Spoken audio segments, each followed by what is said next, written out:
Hey there, night owls and history lovers. Get comfortable, dim those lights, and settle in because tonight we're diving deep into one of the most fascinating and often overlooked periods in human history.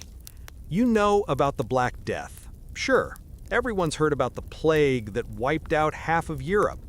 But what happened next? That's where things get really interesting. And I mean seriously wild.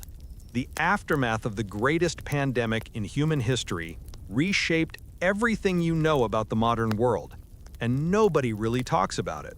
So grab your pillow, get cozy, and let me tell you a story that'll blow your mind while gently lulling you into the best sleep you've had all week. Before we dive in, do me a solid and hit that subscribe button. Seriously, it helps more than you know, and trust me, you're going to want to catch every single one of these deep dive history stories. Drop a like if you're already feeling the vibe, and leave a comment telling me what historical event you want covered next. Your support keeps these stories coming, and honestly, this community is becoming something really special. Now, let's go back, way back, to the year 1353. The plague doctors have finally stopped making their rounds. The mass graves are full, covered over with earth that's been consecrated so many times the priests have lost count. The air still carries a faint smell of decay mixed with the herbs people burned obsessively, desperately trying to cleanse the miasma they believed carried death itself. In the cities, in the towns, in the tiny villages scattered across the European countryside, the survivors are emerging from their homes, blinking in the sunlight, like people waking from the world's worst nightmare. Except this nightmare was real, and it lasted 7 years. Picture a woman named Eleanor. She's standing in the doorway of her cottage in a small English village. Let's call it West Haven, though that name is lost to history now. Eleanor is maybe 30 years old, though she looks older. Everyone looks older now. She's got her daughter clinging to her skirts, a girl of maybe 6, and together they're staring out at a village that used to have 200 people and now has 37. 37 souls trying to figure out what comes next. Eleanor's husband is gone, her 2 sons are gone, her parents, her siblings, her neighbors, the baker who used to give her daughter little treats, the blacksmith who could fix anything, the priest who baptized her babies, all gone. But here's the thing, and this is where the story gets interesting. Eleanor is standing on the threshold of a world that's about to change so dramatically, so fundamentally, that within a generation, everything will be different.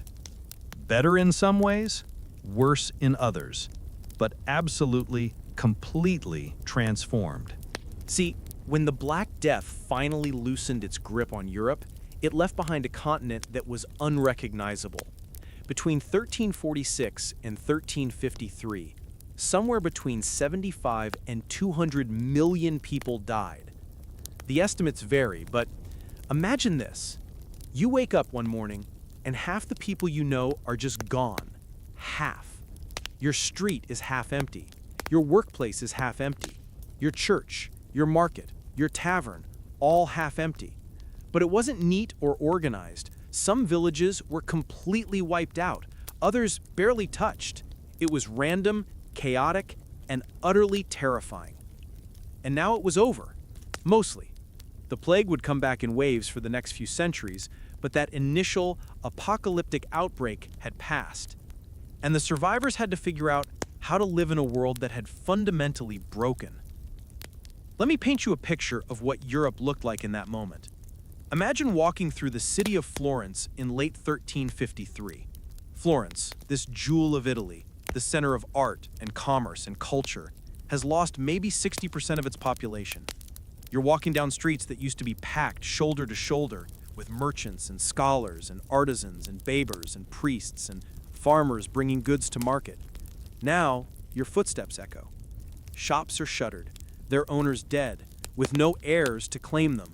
Entire neighborhoods are abandoned. Houses stand empty, their doors hanging open, personal belongings scattered inside exactly where their owners left them when they fled or fell ill or died. But here's what's weird, what's almost eerie. The physical infrastructure is still there. The buildings, the roads, the bridges, the cathedrals, the mills, the workshops, all this stuff built for twice as many people just sitting there, empty, waiting. And the land. Oh man, the land. Here's where things get really interesting, where the dominoes start falling in ways nobody expected.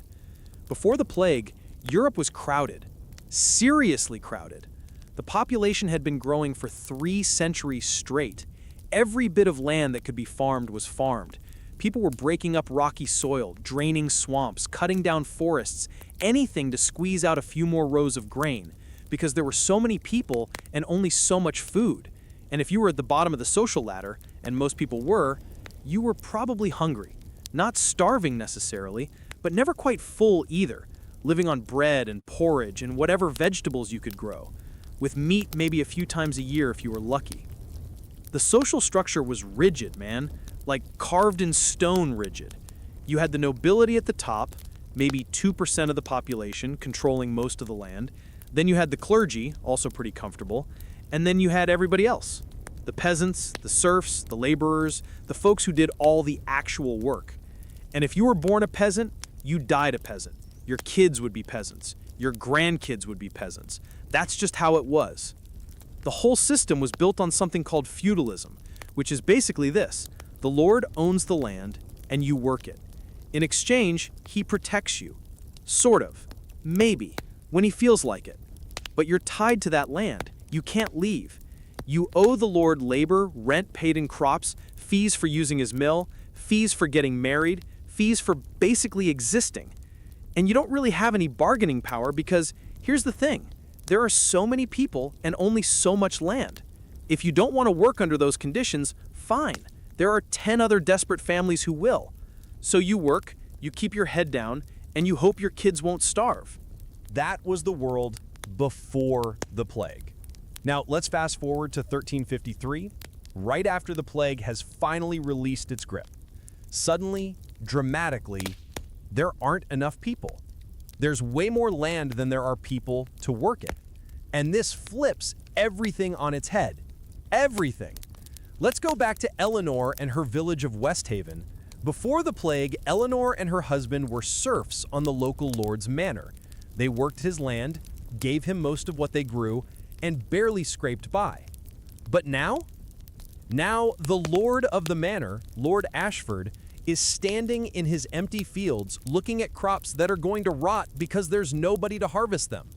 3/4 of his workforce is dead. The surviving peasants? They're not just going to work themselves to death to do the work of 4 people. They can't. It's physically impossible. So Lord Ashford has a problem. A big problem. His fields need to be worked or he's going to lose everything. But Eleanor? Eleanor suddenly has options. Because Lord Ashford isn't the only nobleman with empty fields. Lord Pembroke in the next valley over, he's desperate too. And he's offering better terms. Lower rents, fewer labor obligations, maybe even wages. Actual money for work, which was almost unheard of for peasant labor before. And here's where Eleanor makes a choice that would have been unthinkable 5 years earlier. She packs up her stuff, takes her daughter, and she walks. Just walks away from Lord Ashford's manor. She doesn't ask permission, she just goes. And what's Lord Ashford gonna do about it? Sure, legally, technically, she's breaking the law. Serfs aren't supposed to leave. But enforcing that law requires people, resources, authority structures that have been decimated by the plague. The local bailiff is dead. The constable is dead. Half the judges are dead. The whole enforcement apparatus has collapsed. More importantly, Lord Ashford needs workers more than he needs to make an example of Eleanor. So he lets her go. And then he watches as more of his serfs follow her. And then he realizes he's going to have to change the way he does business or he's going to lose everything. This scene is playing out all across Europe, in England, in France, in Germany, in Italy, in Spain, everywhere. The fundamental economics of land and labor have flipped overnight. Labor is now the scarce resource, not land. And when labor is scarce, the people who provide that labor suddenly have power. For the first time in centuries, peasants have bargaining power. Let me tell you about a guy named John. John is a farmhand in a village in the English Midlands. Before the plague, John worked dawn to dusk for a penny a day and all the porridge he could eat, which, let's be real, wasn't much. But now, it's 1354, and the local lord is offering John 3 pennies a day, 3 times what he used to make, plus meals, good meals with meat, and reduced labor obligations. And the lord down the road, he's offering 4 pennies, maybe even 5. John has never had this kind of leverage in his entire life. Neither had his father or his grandfather. This is unprecedented. And John isn't stupid. He shops around. He finds the best deal. And then he negotiates for even better terms. Because what are they going to do? Say no? They need him more than he needs any specific lord. Now multiply John and Eleanor by millions of peasants and laborers across the continent suddenly realizing they have power, options, agency. It's a revolution, man. A quiet one at first, but a revolution nonetheless. Okay, so the nobles, the lords and ladies and dukes and counts who have been running things for centuries, they are not happy. They're watching their entire world collapse. The peasants are leaving, demanding higher wages, refusing traditional obligations. The whole feudal system is breaking down. And these nobles, they're used to being in charge. This is not a situation they're prepared to handle. In England, the response comes in 1351, just 2 years after the worst of the plague has passed. It's called the Statute of Laborers, and it's basically the nobility trying to legislate their way back to the old world. The law says that wages can't be higher than they were before the plague. Workers can't refuse employment, can't move from place to place looking for better deals.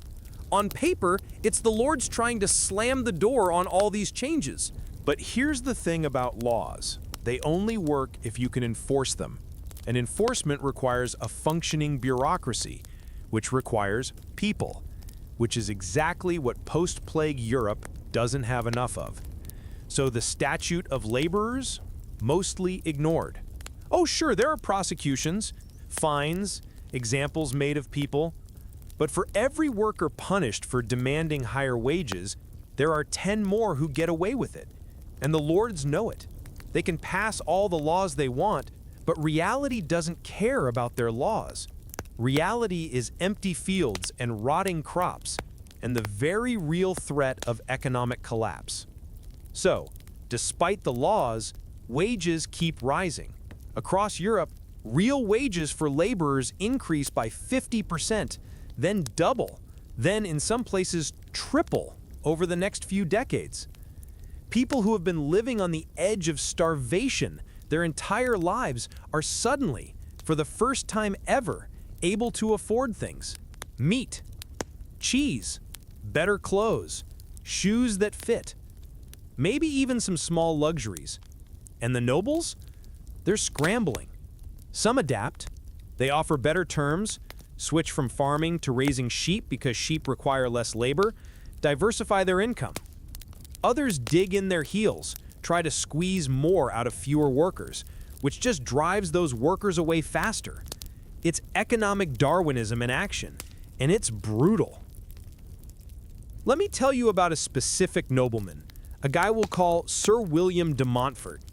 He's got a manor in the English countryside, maybe 500 acres of good farmland. Before the plague, he had 20 serf families working his land. They gave him labor, rent and crops, fees for everything. He lived pretty comfortably. Not rich like a duke, but comfortable. After the plague, he's got 4 families left. 4. And they know they've got options. Sir William tries everything. He threatens them with the law. Doesn't work. He offers slightly better terms. They demand even better. He watches helplessly as one family just packs up and leaves for the next manor over. Then another. Finally, Sir William has to make a choice. He can keep trying to run his manor the old way and watch it collapse around him, or he can adapt. So he adapts. He converts most of his land to sheep pasture. Sheep don't need much labor, just a few shepherds. He keeps a small amount of land for crops and offers the remaining peasants much better terms to work it. Wages, reduced obligations, more freedom.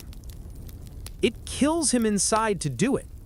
This goes against everything he was raised to believe about the natural order of society. But it's adapt or die, and Sir William wants to survive. And you know what? Within a decade, he's actually doing okay. Not as well as before, maybe, but okay. The wool trade is profitable. His remaining workers are more productive because they're better fed, better treated, more motivated. He's had to let go of his dreams of restoring the old order, but he's surviving. Multiply this story across thousands of manors, and you see how the entire economic structure of Europe is transforming. But we're still in the early years, 1353, 1354, 1355.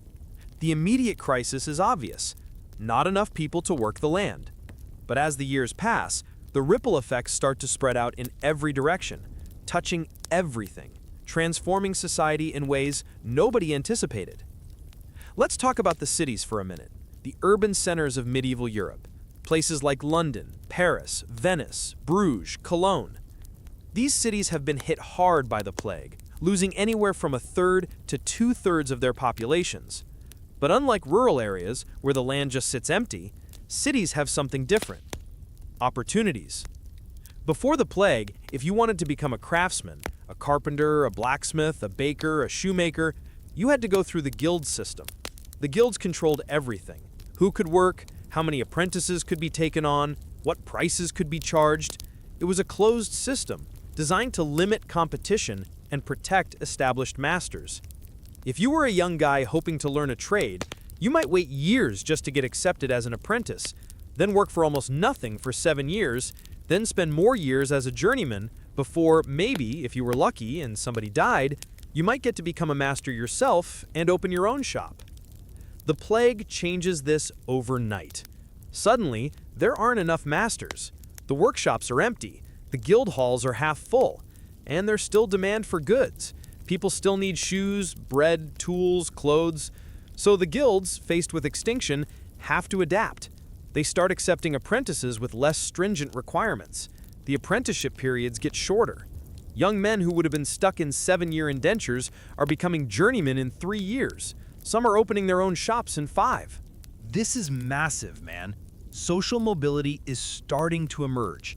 It's still limited, still constrained, but it's there in a way it never was before.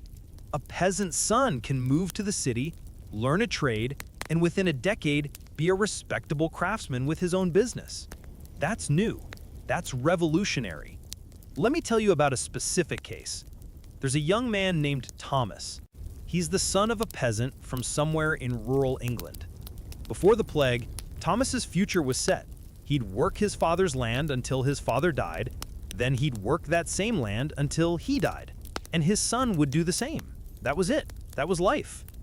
But Thomas's father dies in the plague. His mother dies. His siblings die. Thomas is maybe 15 years old and he's alone. The old Thomas would have been stuck. But the post-plague Thomas? He walks to the nearest city. Let's say it's York. In York, Thomas finds a carpenter whose entire family died in the plague. The carpenter needs help. He takes Thomas on as an apprentice, not because Thomas has any special qualifications or connections, just because the carpenter is desperate for help and Thomas showed up. Thomas works hard. He learns fast. Within 3 years, he's a competent carpenter. Within 5, he's good enough to work independently. The old master dies, not from plague this time, just old age, and Thomas takes over the workshop. By the time he's 25, Thomas owns a business in the city. He's employing his own apprentices. He's making decent money. He's even thinking about joining the guild as a full master. This trajectory would have been impossible before the plague. Impossible. But now? Now it's not common exactly, but it's possible.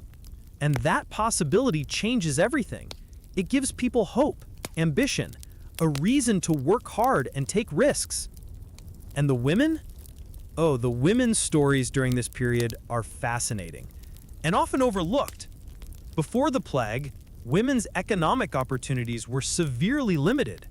You could be a wife, a mother, a servant, maybe a brewer or a textile worker, but that was about it. Most guilds didn't accept women. Most property laws didn't favor women. You were economically dependent on the men in your life. But after the plague, with so many men dead, women start appearing in roles they'd been excluded from before. Widows take over their dead husbands' businesses, and lacking sons to pass them to, keep running them. Women start appearing in guild records as members, as masters even. It's not equality, not even close, but it's a crack in the wall, and some women push through that crack. There's a woman, historical records suggest her name was Marjorie, though there were many Marjories in this period. Let's talk about a brewer named Marjorie in London in the 1360s. Before the plague, that would have been nearly impossible. The brewing guilds were male-dominated. The capital required to start a business was hard for a woman to access. But Marjorie's husband died, left her the business, and instead of selling it or marrying someone to run it, she just ran it herself. And she's not alone. Records from across Europe show women taking on economic roles that had previously been closed to them. There's also the story of women in textile production. Before the plague, textile work was one of the few trades open to women, but it was the lowest paid, least prestigious work. After the plague, with labor shortages, women in textiles start demanding better pay, better conditions. Some even move into more skilled positions. It's still gendered work. Men get the best positions and highest pay, but the gap narrows a bit.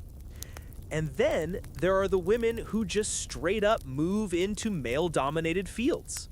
There are records of women working as blacksmiths, carpenters, even surgeons in the post-plague period. Not many, and they face enormous resistance and discrimination, but they exist. The simple fact of their existence is significant. Now, let's be clear. This isn't some feminist awakening.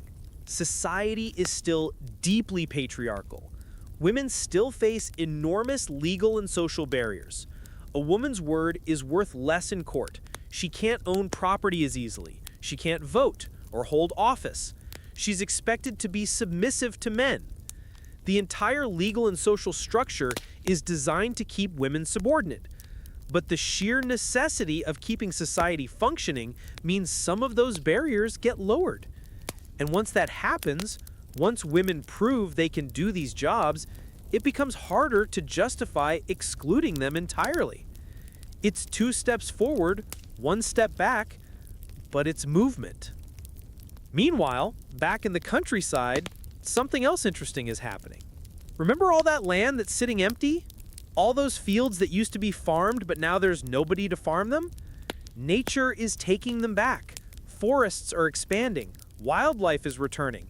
Areas that were deforested for farmland are becoming wooded again. And the peasants who remain? They're making different choices about what to farm. Before the plague, it was all about grain, wheat, barley, rye, carbohydrates to feed as many people as possible. But now there's less pressure to maximize caloric output and more freedom to diversify.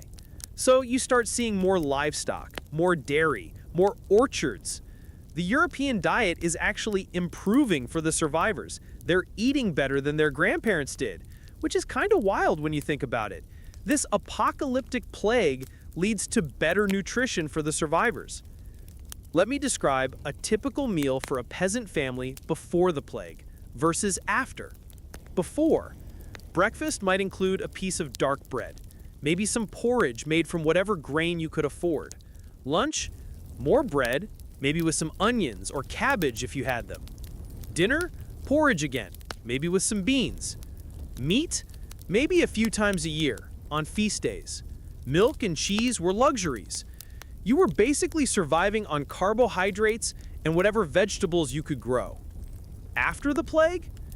Breakfast still includes bread and porridge, but the bread is better quality. Maybe there's some cheese, some ale, which is safer to drink than water. Lunch, bread, cheese, maybe some bacon or salt pork, vegetables. Dinner, a stew with meat in it. Not a lot of meat, but some. Real meat, not just bones for flavoring. Milk for the children. Beer or ale for the adults.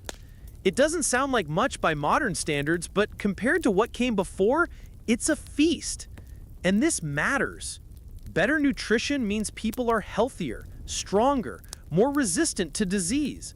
It means children grow taller, develop better. It means people can work harder without collapsing. The improvement in diet has downstream effects on everything. But let's get real for a second. This isn't a happy story. Not entirely. Yes, some people are finding opportunities, upward mobility, better lives, but there's also massive instability, uncertainty, trauma. Entire communities have been shattered.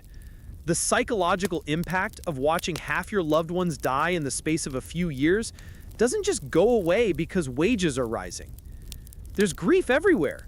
Deep, pervasive, complicated grief. And people are trying to process it with the tools they have, which in medieval Europe means religion. And the church, oh man, the church has its own problems right now. See, the clergy got hit hard by the plague too. Maybe even harder than the general population, because priests and monks were supposed to care for the sick, administer last rites, comfort the dying. A lot of them died doing their duty. By some estimates, 40 to 50% of the clergy in Europe died during the plague years. That's devastating for any organization, but especially one that requires years of training and education to produce new members. So the church in the 1350s is scrambling to fill positions. They're ordaining less educated men, sometimes way less educated, just to keep parishes staffed. The quality of the clergy drops noticeably, and people notice. They notice when their new priest can barely read Latin. They notice when he doesn't know the rituals properly. They notice when he seems more interested in collecting tithes than providing spiritual guidance. And here's the thing, people are already questioning, how could God let this happen? Why did the plague kill the righteous and the wicked indiscriminately? Why did prayers seem to go unanswered? These are uncomfortable questions, the kind that undermine faith. And the church's response is not great. A lot of clergy blame the plague on sin, on God's anger, on the need for penance, which is a tough sell when people watch their innocent children die screaming. Let me tell you about a priest named Father Benedict. He's assigned to a small parish in rural France in 1354. Father Benedict is young, barely educated, ordained in a hurry because the previous priest died and there was nobody else. He's trying his best, but he's in way over his head. His parishioners are grieving, traumatized, angry. They come to him with impossible questions. Why did God take my children? Why did I survive when better people died? What did we do to deserve this? Father Benedict doesn't have good answers.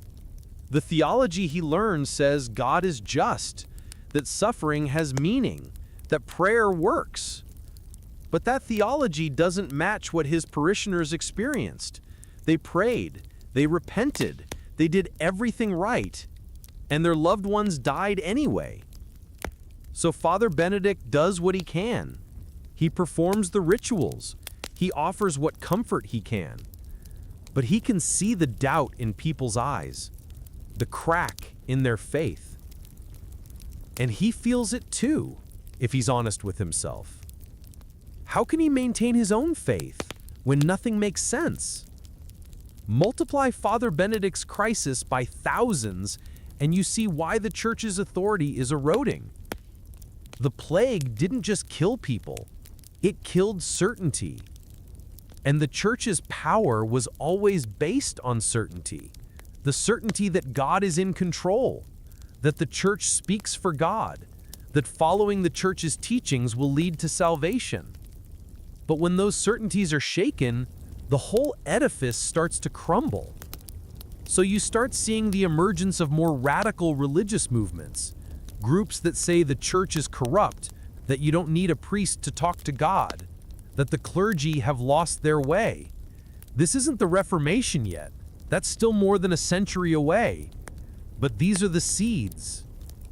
The plague cracked the church's authority, and once that crack appears, it's hard to seal it back up. There's a movement called the flagellants that emerges during and after the plague. These are people who believe the plague is God's punishment for sin, and the way to appease God is through extreme penance. They travel from town to town, whipping themselves publicly, sometimes to the point of drawing blood.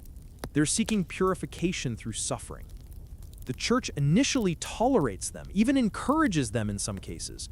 But the flagellants start attracting huge crowds, start preaching their own theology, start questioning the need for priests and churches. They're becoming a rival source of religious authority. So, the church cracks down, declares them heretical, persecutes them. But the fact that they existed at all, that they attracted such large followings, shows how desperate people are for meaning, for some way to make sense of the catastrophe. And it shows that they're willing to look outside the official church for that meaning. There are also darker responses: paranoia, scapegoating, violence. During the plague years, Jewish communities across Europe were massacred, accused of poisoning wells or causing the plague through witchcraft or whatever insane conspiracy theory people could dream up. And even after the plague ends, that suspicion, that need to blame someone doesn't fully go away. There are periodic outbreaks of violence, persecution, paranoia about outsiders and minorities. Humanity's worst impulses don't disappear just because the immediate crisis has passed. In some German cities, entire Jewish quarters were burned, thousands of people murdered, their property seized. And for what? Because terrified, grieving people needed someone to blame. Because demagogues could rally mobs by pointing at the other and saying, they did this. It's horrifying. And it's a reminder that catastrophe doesn't automatically bring out the best in people. Sometimes it brings out the worst. Fear, anger, grief, these can be channeled into compassion and solidarity, but they can also be channeled into hatred and violence. If you're still with me, go ahead and hit that like button. I know this is heavy stuff, but it's important, and honestly, understanding how societies respond to massive trauma helps us understand our own world better. And hey, if you're drifting off, that's perfect. That's exactly what this channel is for. But before you go, make sure you're subscribed so you wake up to more of these deep dives. Alright, let's jump ahead a bit. It's now 1360. 7 years since the worst of the plague ended. A whole new generation is growing up in this weird, transformed world, and the changes are accelerating. Remember Eleanor and her daughter from earlier? By now, Eleanor has remarried, found a widower from the next village over, a guy named Robert who managed to hold on to a decent piece of land. Together, they're doing all right. Not rich, but comfortable in a way Eleanor never imagined possible when she was growing up. Her daughter, let's call her Alice, is learning to read. There's a school that opened up in the nearest town run by a guild of merchants who need literate apprentices. Literacy was mostly limited to clergy and nobility before, but now it's spreading. Slowly, but spreading. The ability to read and write is becoming economically valuable in a way it wasn't before. Trade is picking up, commerce is expanding, and merchants need people who can keep records, write contracts, correspond with partners in other cities. So education is expanding to meet that need. It's still limited, still mostly for boys, still expensive, but it's more accessible than it was. Alice goes to this school 2 days a week. The other days, she helps her mother with household work and helps Robert in the fields when needed. But those 2 days a week, she's learning letters, numbers, basic Latin. She's learning things her mother never had the chance to learn. And this opens up possibilities. Maybe Alice will marry a merchant. Maybe she'll help run a family business. Maybe she'll teach her own children to read. The The possibilities are expanding in ways that would have been unthinkable a generation ago. And trade, man, trade is exploding. Here's why. Before the plague, most people were so poor they didn't buy much. They made their own clothes, grew their own food, bartered for what they couldn't make. The market for goods was limited. But now? Now people have money. They're earning wages. They can afford to buy things. And merchants are eager to sell to them. You start seeing more variety in markets. Goods from farther away, spices from the east, fine cloth from Flanders, tools from German smiths, wine from France. Things that were previously only for the wealthy are becoming available to a broader market. Not cheap, exactly, but attainable. The merchant class is growing, prospering, becoming more influential. And they're starting to chafe under the old feudal restrictions, the tolls and tariffs and regulations that the nobility uses to extract wealth from trade. In Italy, in the Low Countries, in the German cities, you're seeing the emergence of a true bourgeoisie, a middle class that makes its money from commerce rather than land. And they're starting to demand political power to match their economic power. The city-states of northern Italy are increasingly run by wealthy merchants rather than hereditary nobles. Venice is essentially a merchant republic. Florence is controlled by the great banking and trading families.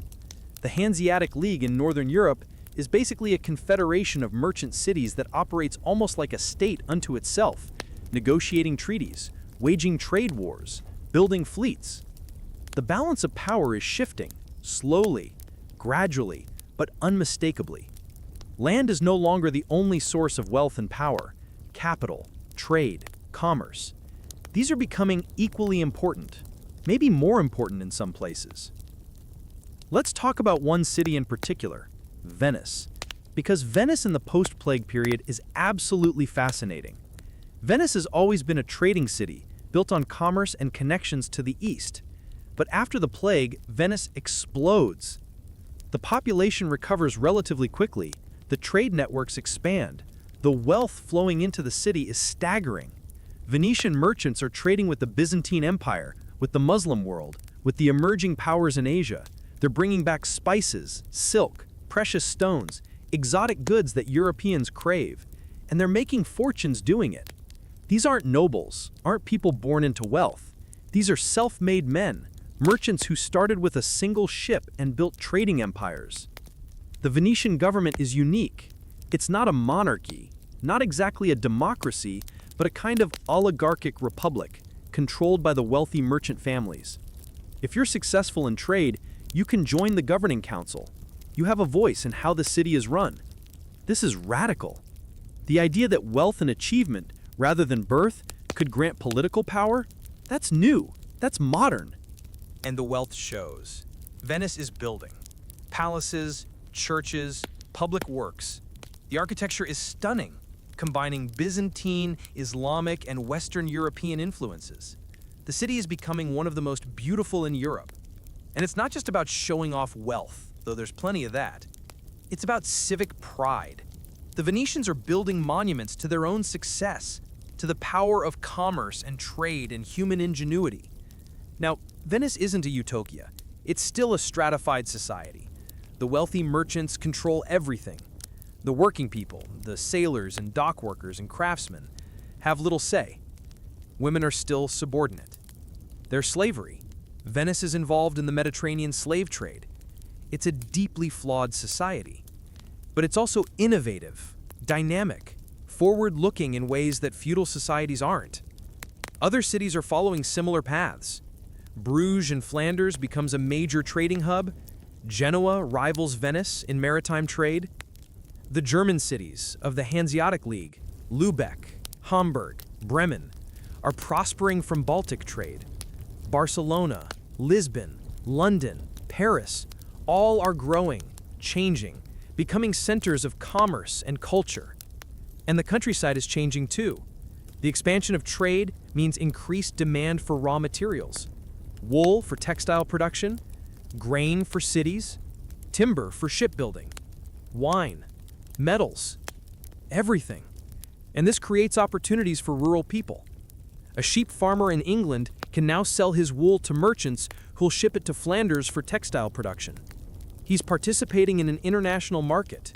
His success doesn't just depend on his local lord anymore, it depends on demand in cities he'll never visit, on factors completely outside the traditional feudal structure.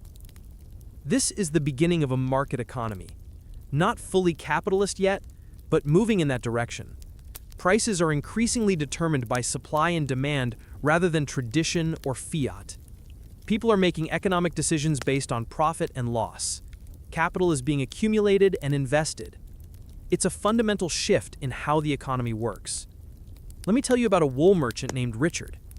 Richard's father was a peasant, but Richard, clever and ambitious, sees an opportunity. After the plague, there's a shortage of labor for farming, but plenty of land. So Richard convinces his lord to let him use some marginal land for sheep. Sheep don't need much labor, just some shepherds and some land. Richard starts small, a few dozen sheep, but the wool prices are good. Textile production in Flanders is booming. Richard makes a profit. He reinvests, buys more sheep, leases more land. Within a decade, he's running hundreds of sheep. He's selling wool to merchants who export it. He's making real money. Richard's son won't be a peasant. He'll be a merchant, maybe even a gentleman. Richard is buying his family's way up the social ladder with wool and ambition. This is social mobility. This is the medieval world giving way to something new. But not everyone is happy about these changes. The old nobility looks at people like Richard with contempt. Who is this peasant's son to be dressing in fine clothes, living in a nice house, acting like a gentleman? He wasn't born to it. He doesn't have the bloodline. In their view, he's an upstart, and the natural order is being violated. But reality doesn't care about their views. Richard has money, and money is power. More and more, that's what matters. Now let's talk about what's happening with the economy on a broader scale, because the post-plague period sees the emergence of what historians call the first stirrings of capitalism. Before the plague, most economic activity was local. You grew food for your family, maybe sold a bit extra at the village market. Trades were regulated by guilds. Prices were often set by tradition or law rather than supply and demand. The whole system was designed to maintain stability and social hierarchy, not to maximize efficiency or profit. But after the plague, that starts to change. The labor shortage drives up wages, which means higher costs for producing goods, which creates pressure to find efficiencies, to innovate. Landlords who can't find enough workers to farm their land start enclosing it, fencing it off for sheep pasture, because sheep require less labor. This is the beginning of the enclosure movement that will eventually transform English agriculture and force millions of rural people into cities. But that's getting ahead of the story. Merchants are expanding their networks, finding new markets, new goods, new trade routes. Banking is becoming more sophisticated. The Medici Bank in Florence and others like it are developing double-entry bookkeeping, letters of credit, bills of exchange, all the financial instruments that make long-distance trade easier and less risky. Money itself is changing. Before, most people rarely handled coins. The economy was largely based on barter and obligation. But with wages rising and trade expanding, coined money becomes more common. People are thinking about money differently. It's not just a medium of exchange. It's capital that can be invested, lent, multiplied. And people are starting to think about wealth differently. Before, wealth was land. The more land you controlled, the wealthier you were. Land was stable, permanent, the source of all value. But now, increasingly, wealth is money, capital that can be invested, moved, multiplied. And you don't have to be born into wealth to acquire it. A clever merchant can make a fortune in a generation. This is revolutionary. The idea that wealth can be created, not just inherited, that social position can be achieved, not just ascribed by birth. These ideas are going to transform the world, but it takes time. We're still in the early stages, in the 1360s and 1370s. Banking is becoming crucial to this new economy. Let me explain how it works.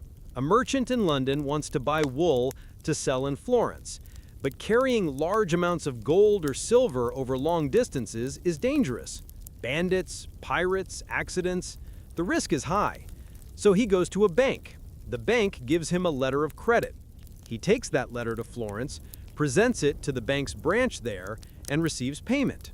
The bank handles the actual transfer of funds through their own internal networks. They charge a fee for this service, of course, but it makes long-distance trade feasible in a way it wasn't before. The Medici Bank, founded in the late 1300s, becomes the most powerful financial institution in Europe.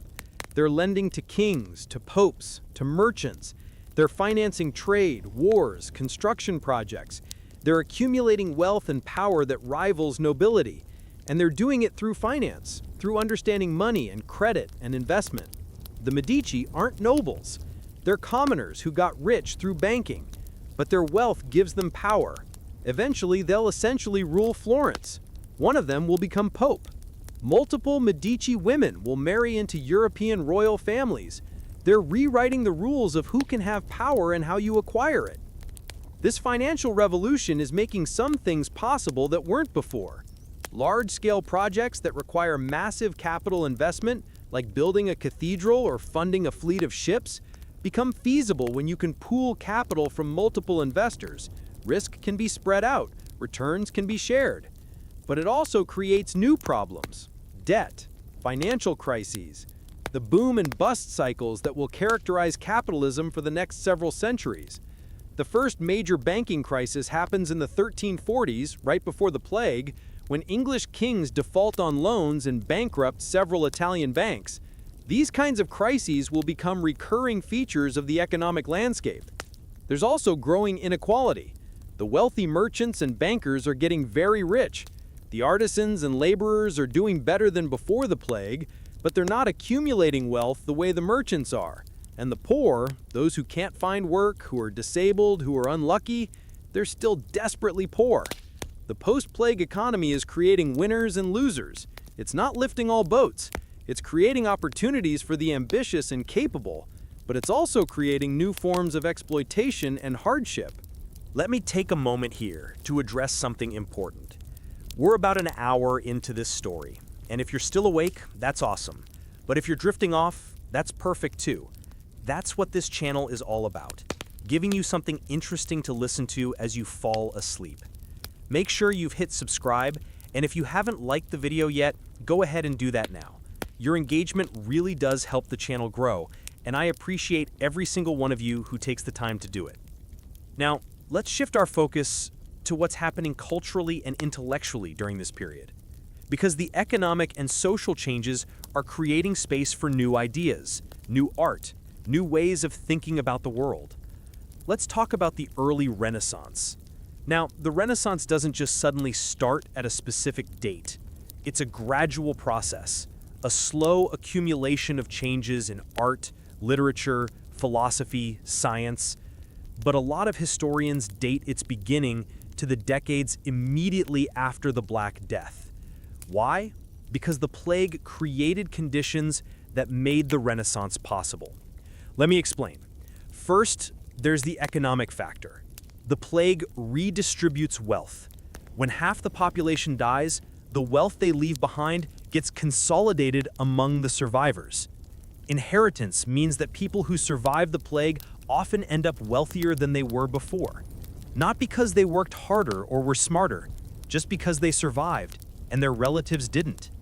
This creates a class of wealthy people who have money to spend on non-essentials: art, architecture, books, luxury goods.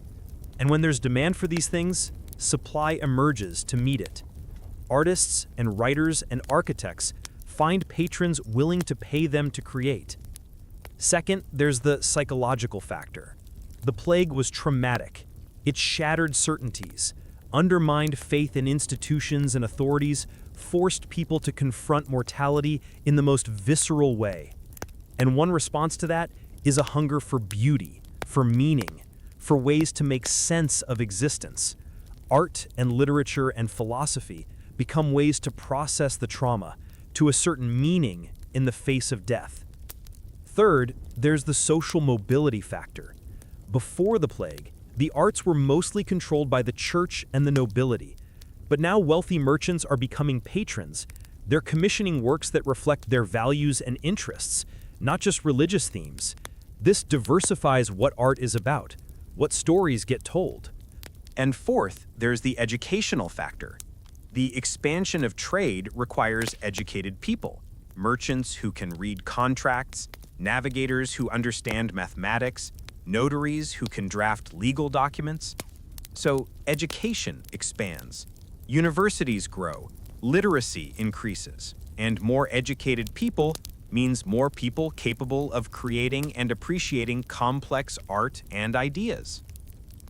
All these factors combine to create what we call the Renaissance. It starts in Italy, particularly in Florence, but spreads across Europe over the next couple of centuries.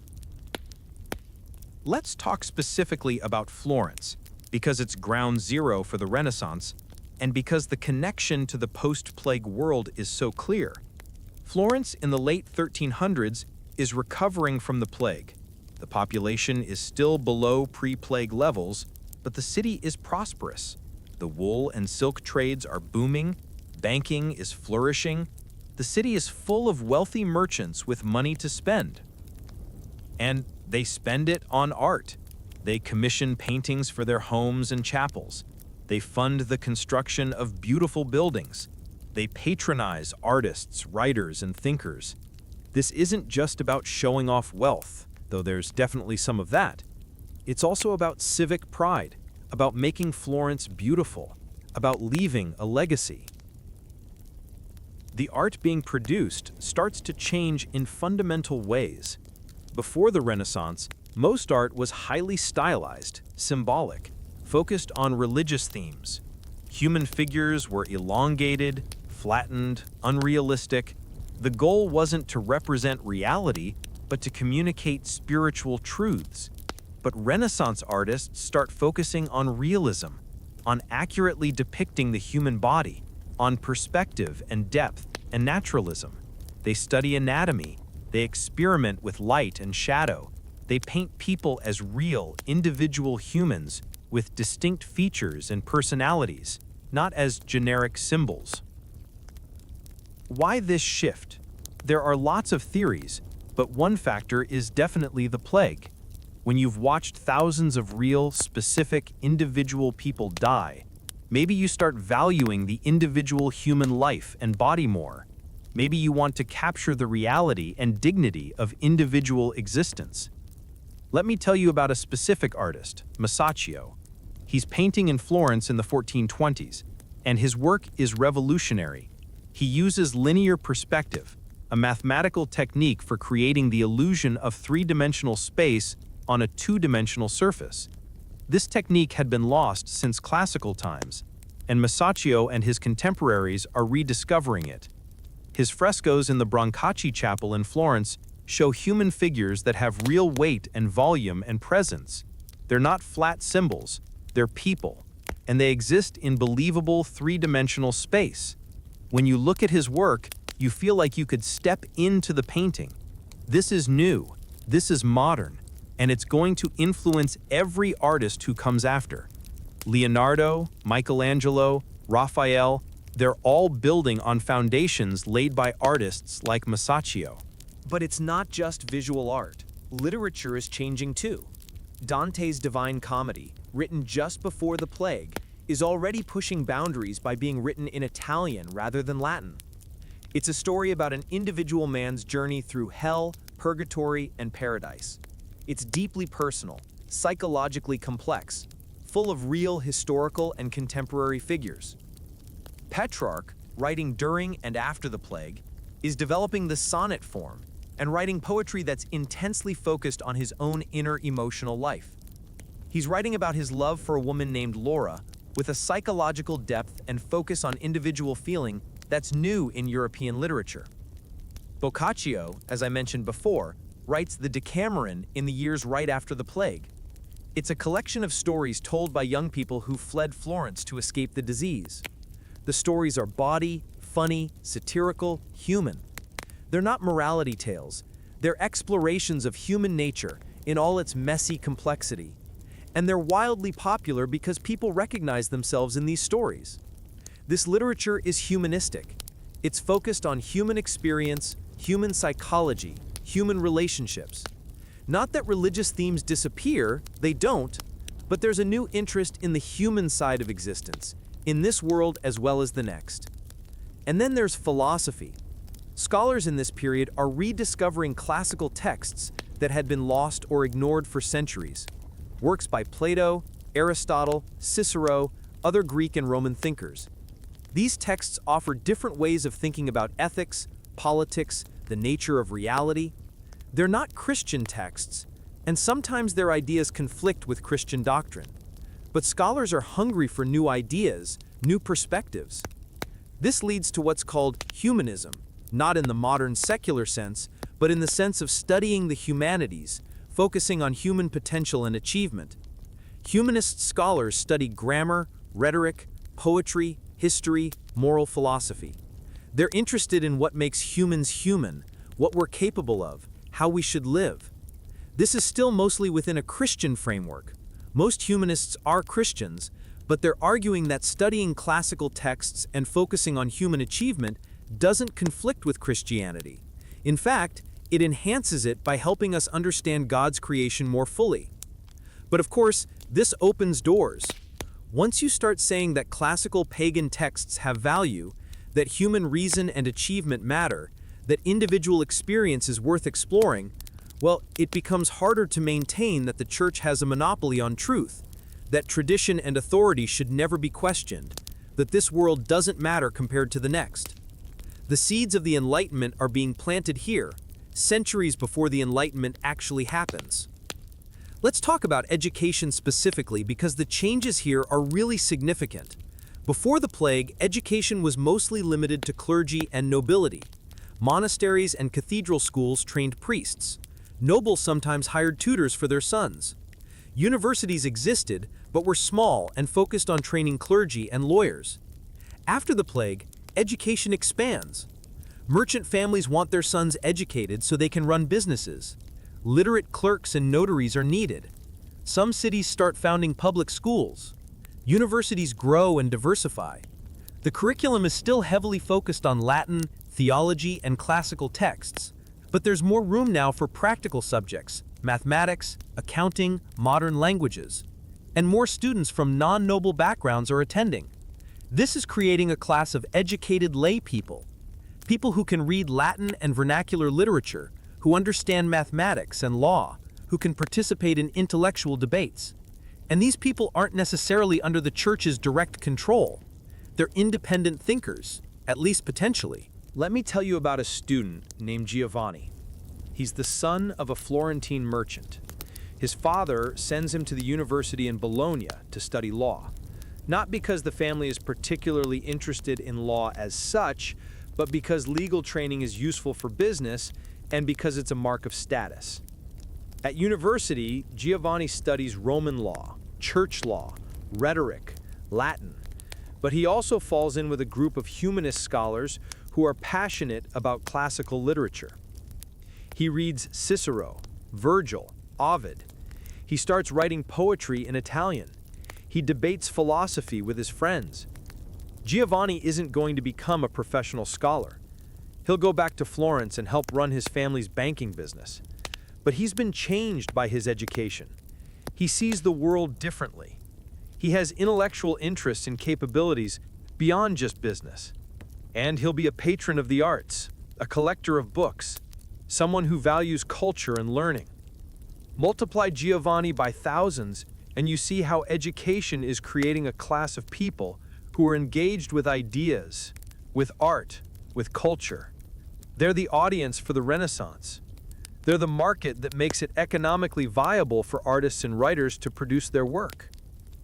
Now let's shift gears and talk about what's happening with science and technology during this period. Because while the Renaissance is most famous for art and literature, there are also significant developments in practical knowledge and innovation. Medicine is slowly improving. The plague forced physicians to confront their ignorance. The old Galenic medicine, based on the theory of four humors, clearly didn't work to prevent or cure plague. So there's a slow, gradual move toward more empirical observation.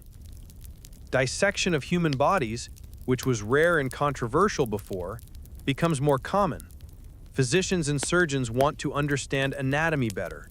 They're cutting open corpses, and actually looking at how the body works, rather than just relying on ancient texts. This doesn't lead to immediate breakthroughs. Medical understanding is still extremely limited by modern standards, but it's a shift in methodology.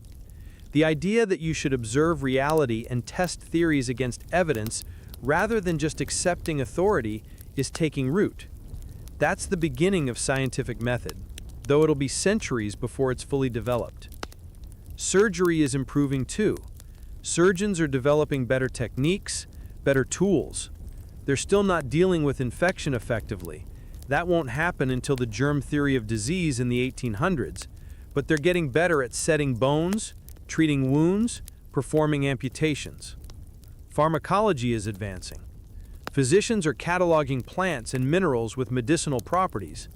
They're experimenting, seeing what works and what doesn't. Again, this is still mostly trial and error without understanding mechanisms, but it's progress. Technology more broadly is advancing. Better metallurgy means better tools, better weapons, better machinery. The mechanical clock, invented in the 1200s, is being refined and becoming more common. This might not sound like a big deal, but it changes how people think about time. Before mechanical clocks, time was fluid, approximate. You measured time by the sun, by church bells ringing canonical hours, by rough estimates. But a mechanical clock divides time into precise, equal units. An hour is always an hour. This enables new kinds of scheduling, coordination, economic activity. Factories will eventually depend on precise timekeeping. Even the concept of punctuality depends on having clocks. Navigation is improving. Better maps, better navigational instruments, better understanding of winds and currents. Shipbuilding is advancing. Ships are getting bigger, more seaworthy, capable of longer voyages. All of this is laying the groundwork for the age of exploration in the late 1400s and 1500s. Navigation is improving. Better maps, better navigational instruments, better understanding of winds and currents. Shipbuilding is advancing. Ships are getting bigger, more seaworthy, capable of longer voyages. All of this is laying the groundwork for the age of exploration in the late 1400s and 1500s. Printing is the big one, though. Gutenberg's printing press becomes operational around 1450. It uses movable type, which means you can rearrange letters to print different pages without having to carve a whole new printing block for each page. This makes book production vastly faster and cheaper. Before the printing press, a monastery might produce a few books a year by hand. A single Bible took months to copy. After the printing press, you can produce hundreds of copies of a book in the time it previously took to copy one. Prices plummet. Books become affordable for the middle class. This democratizes knowledge in unprecedented ways. Ideas spread faster, wider, more unstoppably than ever before. The church can't control information anymore. Neither can the nobility. Once the printing press exists, censorship becomes nearly impossible. You can ban a book, burn copies, execute the author, but if it's been printed, copies are out there, spreading, and you'll never find them all. The Protestant Reformation, starting in 1517, when Martin Luther posts his 95 Theses, would be impossible without the printing press. Luther's ideas spread across Germany and beyond in a matter of months because they're printed and distributed. The church tries to suppress them, but it's too late. The cat's out of the bag. The scientific revolution depends on printing too. Scientists can publish their discoveries, share them with others, build on each other's work. The pace of scientific advancement accelerates dramatically. So does literacy. When books are expensive and rare, there's limited incentive for common people to learn to read. But when books are affordable and available, literacy becomes valuable. Literacy rates start climbing across Europe, slowly at first, then faster. All of this is made possible by the post-plague world. The economic prosperity creates demand for books. The social mobility means more people want education. The intellectual ferment means there are ideas worth publishing. It all connects. Let me pause here and remind you again, if you're enjoying this deep dive into post-plague Europe, hit that subscribe button and drop a like on the video. And seriously, leave a comment. Tell me what you think. What surprises you about this period? What would you like to hear more about? The community that's building around these history videos is amazing, and I read every single comment. Okay, let's jump ahead a couple of decades. It's now the 1380s. We're about 30 years past the end of the initial plague outbreak. Tensions that have been building are about to explode. Because here's the thing, the nobles never really accepted the New World Order. They've been fighting it the whole time, trying to claw back their old power. And the workers, the peasants, the laborers, they've been pushing for more. Better wages, more freedom, less oppression. It's an unstable situation, a pressure cooker, and it's about to explode. In England, the tension boils over in 1381 with what's called the Peasants' Revolt. It's one of the most dramatic uprisings in medieval history, and it's a direct result of the post-plague power struggle. Here's what happens. The English crown is trying to fight a war with France. The 100 Years' War is ongoing, and wars are expensive. So they levy a poll tax, a flat tax on every person over the age of 15, regardless of wealth. This is the third poll tax in 4 years, and people lose their minds because the wealthy can afford it easily. But for a laborer or a peasant, it's a huge burden. It feels like the nobility trying to squeeze the lower classes to pay for their wars while keeping all the wealth for themselves. And the people are done. They're done being squeezed. They've had a taste of better lives, higher wages, more freedom, and they're not going back to the old ways without a fight. So, they revolt. It starts in Essex in Kent in late May 1381. Tax collectors are attacked, their records destroyed. The revolt spreads quickly. Tens of thousands of peasants and laborers arm themselves with whatever they can find: bows, axes, farm implements, stolen swords, and start marching toward London. They're led by a guy named Wat Tyler and inspired by a priest named John Ball. Ball is famous for a sermon he gives that includes the line, "When Adam delved and Eve span, who was then the gentleman?" The point being, in the Garden of Eden, there was no nobility, no class hierarchy. Everyone worked. That stuff is human invention, not divine order. And maybe, just maybe, it's time to tear it down. The rebels have specific demands. They want the abolition of serfdom, the reduction of rents to a reasonable level, the punishment of corrupt royal officials, the freedom to buy and sell goods in any market. Basically, they want the economic and social changes of the post-plague period to be made permanent and legal. The government is caught completely off guard. The king, Richard II, is only 14 years old. His advisors panic. The rebels reach London on June 13, 1381, and the city basically opens its gates to them. A lot of Londoners sympathize with the rebels' grievances. Once in London, things get chaotic. Some rebels are disciplined, focused on their political goals. Others take the opportunity to settle scores, loot, commit violence. The Tower of London is stormed. The Archbishop of Canterbury, who was also the Lord Chancellor and one of the architects of the hated poll tax, is dragged out and beheaded. Other officials are killed. Palaces are burned. Legal documents, records of debts, feudal obligations, serfdom are destroyed. For a few days, it looks like the rebels might actually win. The king, Richard II, meets with them. He makes promises. He agrees to their demands. Charters are drawn up abolishing serfdom, granting the rebels' requests. But then, everything falls apart. On June 15th, during a second meeting between the king and the rebels, Wat Tyler is killed. The sources are murky on exactly what happens. Some say Tyler was being aggressive or disrespectful, and the Lord Mayor of London stabbed him. Others say it was a planned assassination. Either way, the leader of the revolt is suddenly dead. The king, showing remarkable composure for a 14-year-old, immediately rides up to the rebels and shouts, "I am your captain. Follow me."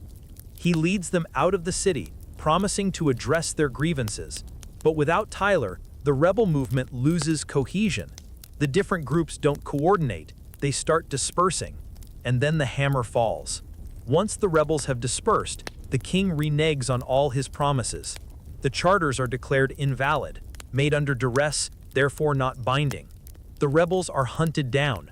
Hundreds are executed. John Ball is captured, hanged, drawn, and quartered. The revolt is crushed brutally. On the surface, the revolt fails. The rebels don't achieve their immediate goals. Many are killed or punished. The nobility reasserts control. But here's what's important. It happened. The fact that tens of thousands of ordinary people could organize, march on the capital, seize control of London, and seriously threaten the established order is huge. It shows that the old feudal system is dying. The nobility can crush individual revolts, but they can't stop the underlying tide of change. And in fact, even though the revolt is crushed, many of its goals are achieved over the next few decades. Serfdom continues to decline. The poll tax is abandoned. Wages remain high.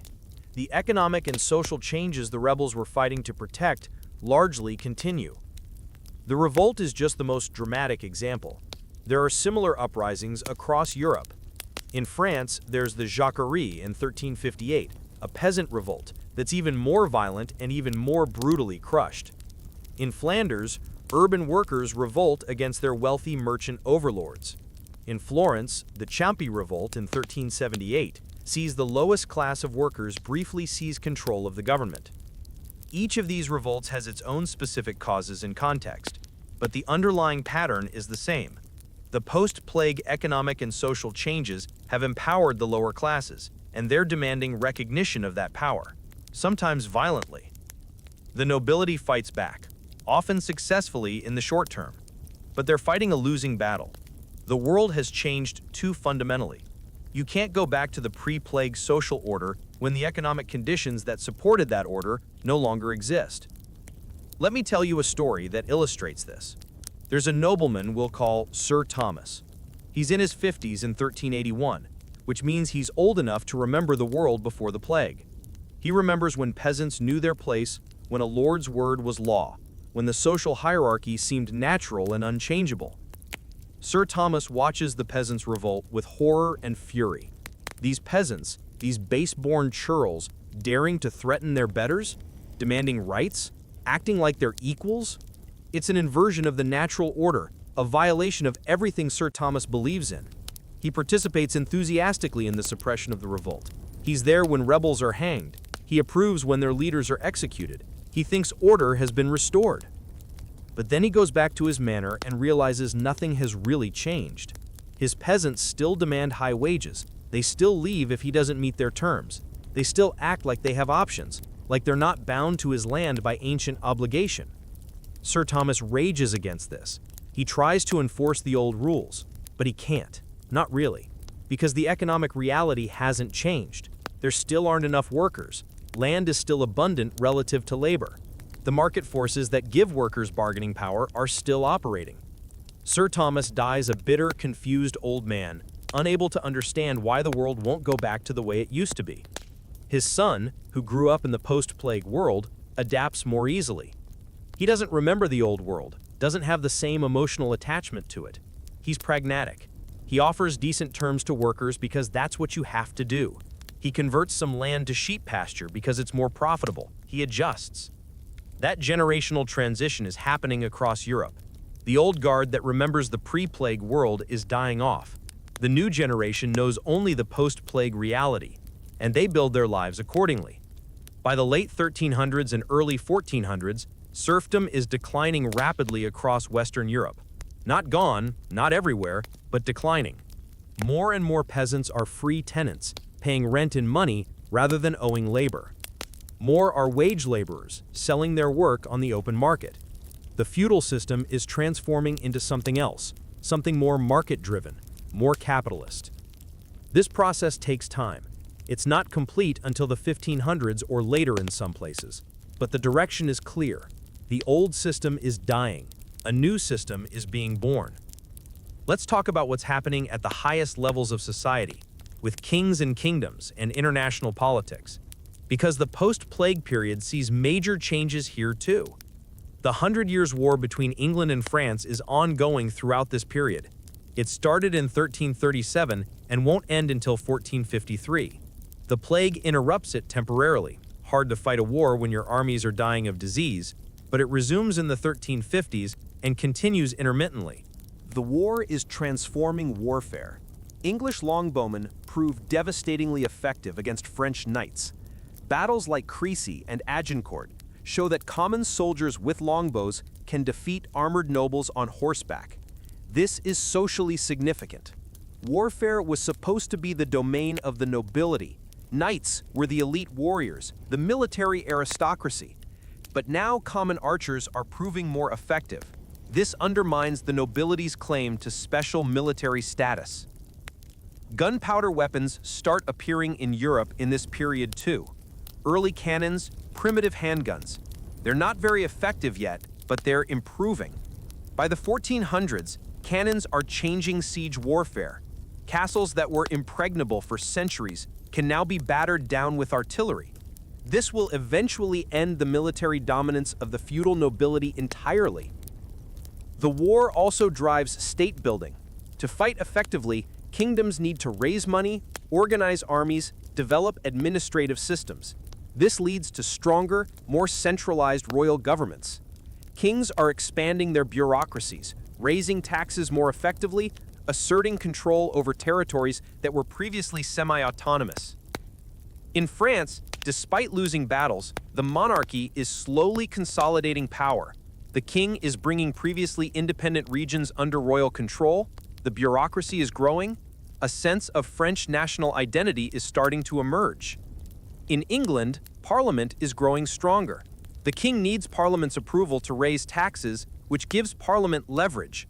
It's not democracy, Parliament only represents the wealthy, but it's a check on royal power. The seeds of constitutional government are being planted. Spain is unifying during this period. Christian kingdoms in the north are slowly pushing back Muslim kingdoms in the south in what's called the Reconquista. In 1469, Ferdinand of Aragon and Isabella of Castile will marry, uniting the two largest Christian kingdoms. In 1492, they'll conquer Granada, the last Muslim kingdom in Spain. Spain is becoming a unified, powerful kingdom. The Holy Roman Empire, in contrast, is fragmenting. It's never been very unified. It's always been a patchwork of territories with varying degrees of independence from the emperor. But it's becoming even more decentralized. Power is shifting to individual princes, dukes, and city-states within the empire. Italy is divided into competing city-states and kingdoms.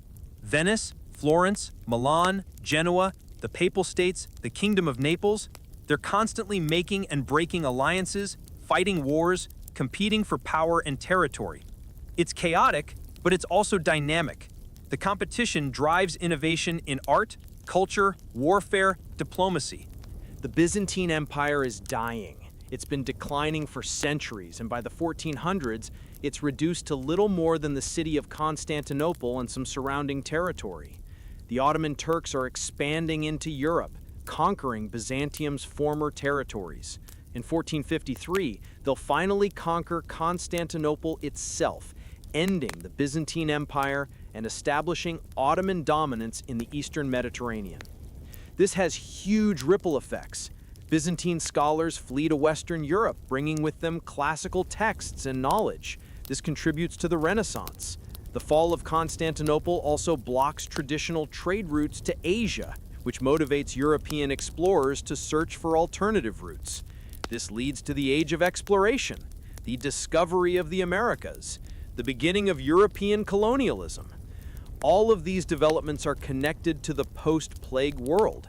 The plague weakened old structures, created opportunities for innovation and change, redistributed power. The political map of Europe is being redrawn. Now, let's talk about religion again, because there are major developments here that are going to have huge consequences. The Church's authority continues to erode throughout this period. The Great Schism happens starting in 1378. There are two competing popes, one in Rome and one in Avignon, each claiming to be the legitimate head of the Church. Different kingdoms support different popes. It's a mess, and it's deeply embarrassing for an institution that claims to speak with divine authority. In 1409, church leaders try to resolve the schism by calling a council that deposes both popes and elects a third. But the first two refuse to step down. So now there are 3 popes. It's farcical. The situation isn't resolved until the Council of Constance in 1414 to 1418, which finally gets everyone to agree on a single pope. But the damage is done. For nearly 40 years, the church has been visibly divided, squabbling, unable to resolve its own internal conflicts. People notice. How can you claim to be the sole representative of God on earth when there are 2 or 3 other guys making the same claim and you're all excommunicating each other? Heretical movements spread during this period.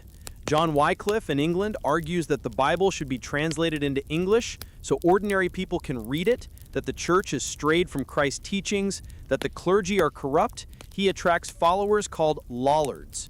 The church persecutes them, but the ideas don't die. In Bohemia, Jan Hus makes similar critiques. He argues that the church should be reformed, that clergy shouldn't be wealthy and powerful, that the Bible is the ultimate authority, not the Pope. He's invited to the Council of Constance in 1414 under promise of safe conduct, but he's arrested, tried for heresy, and burned at the stake in 1415. His followers, the Hussites, start a war. The Hussite Wars last from 1419 to 1434. It's a religious war, but it's also about Bohemian independence, about social justice, about reforming a corrupt church. The Hussites develop innovative military tactics and fight the combined forces of the Holy Roman Empire to a standstill. Eventually, a compromise is reached, and Bohemia gains some religious autonomy. The important point is that these movements exist. People are openly challenging the church, questioning its authority, proposing alternatives. And while the church can execute individual heretics, it can't kill the ideas, especially once the printing press makes those ideas much harder to suppress. Martin Luther, when he starts the Protestant Reformation in 1517, isn't coming out of nowhere. He's building on ideas that have been circulating for more than a century, ideas that have their roots in the post-plague crisis of church authority. Let me talk about everyday religious life during this period, because it's not all about heresies and schisms. Most people are still Christian, still attend church, still participate in religious rituals. But there's a shift in emphasis. Before the plague, a lot of religious practice was communal. You went to Mass. You participated in processions and festivals. Religion was something you did as part of a community. After the plague, there's more emphasis on personal piety, on individual relationship with God. People are reading devotional texts, praying privately, seeking direct spiritual experiences. Part of this is because trust in the institutional church has been shaken, but part of it is also about processing trauma and grief in personal ways. There's also a surge in what's called death culture. Art depicting death, skeletons, decay. The dance of death, or dance macabre, becomes a popular artistic theme. Images of skeletons leading people of all social classes in a dance, reminding everyone that death comes for us all regardless of status. Memento mori, remember you will die, becomes a common theme in art and literature. It's not meant to be morbid exactly, or maybe it is, but it's also about living well in the face of mortality, about remembering what's truly important. This might seem grim, but in the context of a society that just watched millions die, it makes sense. People are trying to integrate the reality of death into their understanding of life. And maybe there's something healthy about that, about not pretending death doesn't exist. Religious art changes too. More focus on Christ's humanity, his suffering.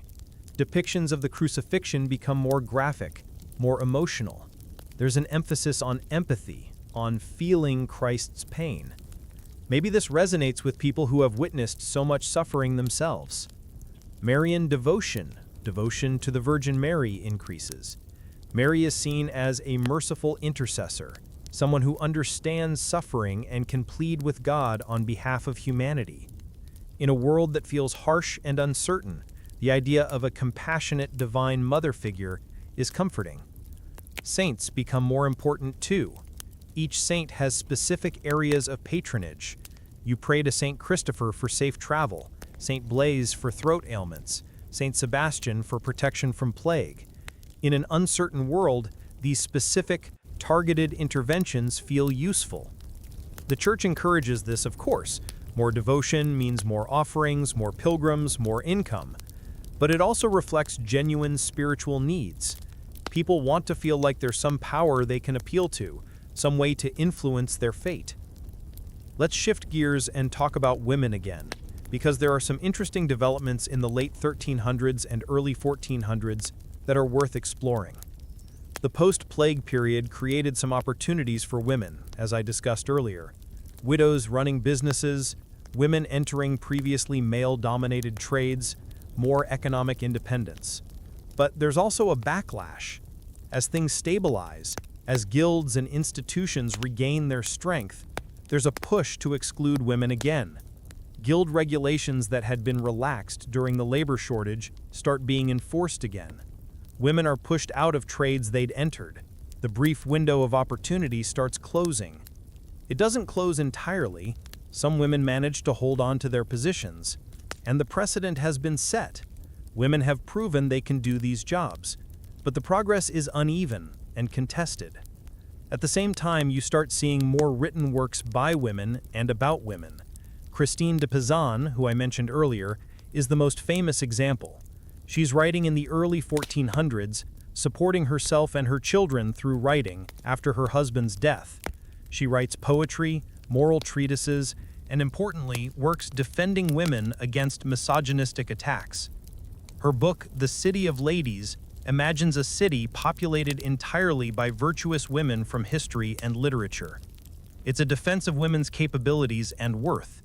She's not arguing for equality in the modern sense, but she's arguing that women are rational, capable, worthy of respect and education. In the context of medieval Europe, this is radical. The fact that Christine can make a living as a writer, that she can publish her works and find an audience, is a sign of the times. Education is more widespread. Literacy is increasing. There's a market for literature beyond just religious texts and legal documents, and women are part of that market, both as readers and, in rare cases, like Christine, as writers. There are also more educational opportunities for upper-class women. Convents, which have always provided some education for women, are expanding. Some noble families are educating their daughters, not just in needlework and household management, but in languages, literature, even philosophy. It's still exceptional rather than normal, but it's happening more than before. The Protestant Reformation, when it comes, will have mixed effects on women. On one hand, the idea that everyone should be able to read the Bible encourages female literacy. On the other hand, closing the convents eliminates one of the few spaces where women could live independently and pursue intellectual work. But we're getting ahead of ourselves. In the late 1300s and early 1400s, the picture is mixed. Women have more opportunities than before the plague, but less than they briefly had during the immediate post-plague crisis. Progress is slow, contested, uneven, but it's not entirely reversible. The world has changed, and women are part of those changes, even if they're not benefiting equally. Let me talk about daily life for a moment, because it's important to ground all these big historical trends in what actually living through this period was like. Let's imagine a typical day for Eleanor, who we've been following. It's now around 1390. Eleanor is in her 60s, which is old for this period. She's survived the plague, survived hardship, and she's living reasonably comfortably on the land she and her husband Robert manage. Eleanor wakes at dawn. Winter is coming, so dawn is late, maybe 7 in the morning. The house is cold. They have a fire in the main room, but it died down overnight. Robert gets up and rekindles it while Eleanor dresses. She's wearing a linen shift, a wool dress over it, a belt, and apron. Better quality clothes than she had as a young woman. The wool is finer, the dye is better. She can afford better now. Breakfast is bread, good wheat bread, not the coarse rye bread of her childhood, with cheese and ale. Everyone drinks ale for breakfast, including children. It's weaker than modern beer, and it's safer than water, which can carry disease. After breakfast, there's work. Even though they hire laborers to help with the heavy farm work, there's always work to do. Eleanor feeds the chickens, collects eggs, tends the kitchen garden. She checks the preserves they've put up for winter: salted pork, pickled vegetables, dried apples. She spins wool, a constant task. The spinning wheel, a relatively recent innovation, makes this faster than the old drop spindle, but it still takes hours to produce enough thread. At midday, they have dinner, the main meal of the day. Pottage, a thick stew with vegetables, beans, and some bacon for flavor. More bread, more ale, maybe an apple from their orchard. The afternoon brings more work. Eleanor might bake bread for the next few days, or she might work on sewing, mending clothes, making new garments.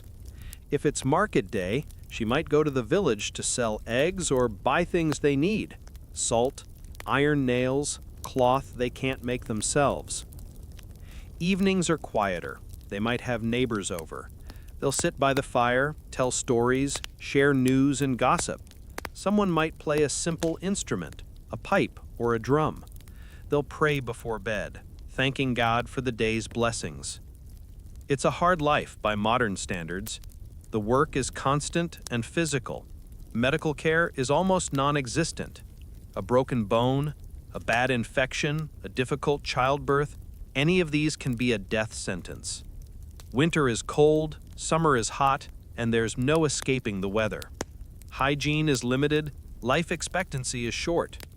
But compared to what Eleanor's mother's life was like, it's better. Better food, better housing, more security, more agency. Eleanor's daughter Alice married a merchant's son and lives in town now. Her grandchildren are learning to read. One grandson might even go to university. Within living memory, the world has transformed, and Eleanor, in her 60s, can see it. She remembers the terror of the plague years, remembers losing everyone, but she also sees how the world has changed since then. It's not perfect, it's still hard, but it's different, and in some ways, it's better. These individual stories matter because history isn't just about kings and wars and big events. It's about millions of people like Eleanor, living their lives, adapting to change, building families, trying to make things better for their children. The post-plague transformation of Europe happened because millions of individuals made choices, took risks, adapted to new realities. We're now about 2.5 hours into this journey, and if you're still with me, I'm genuinely impressed. Or maybe you've been peacefully asleep for the last hour, which is totally fine too. That's what this channel is for. But if you are still awake, I hope you found this deep dive into post-plague Europe as fascinating as I do.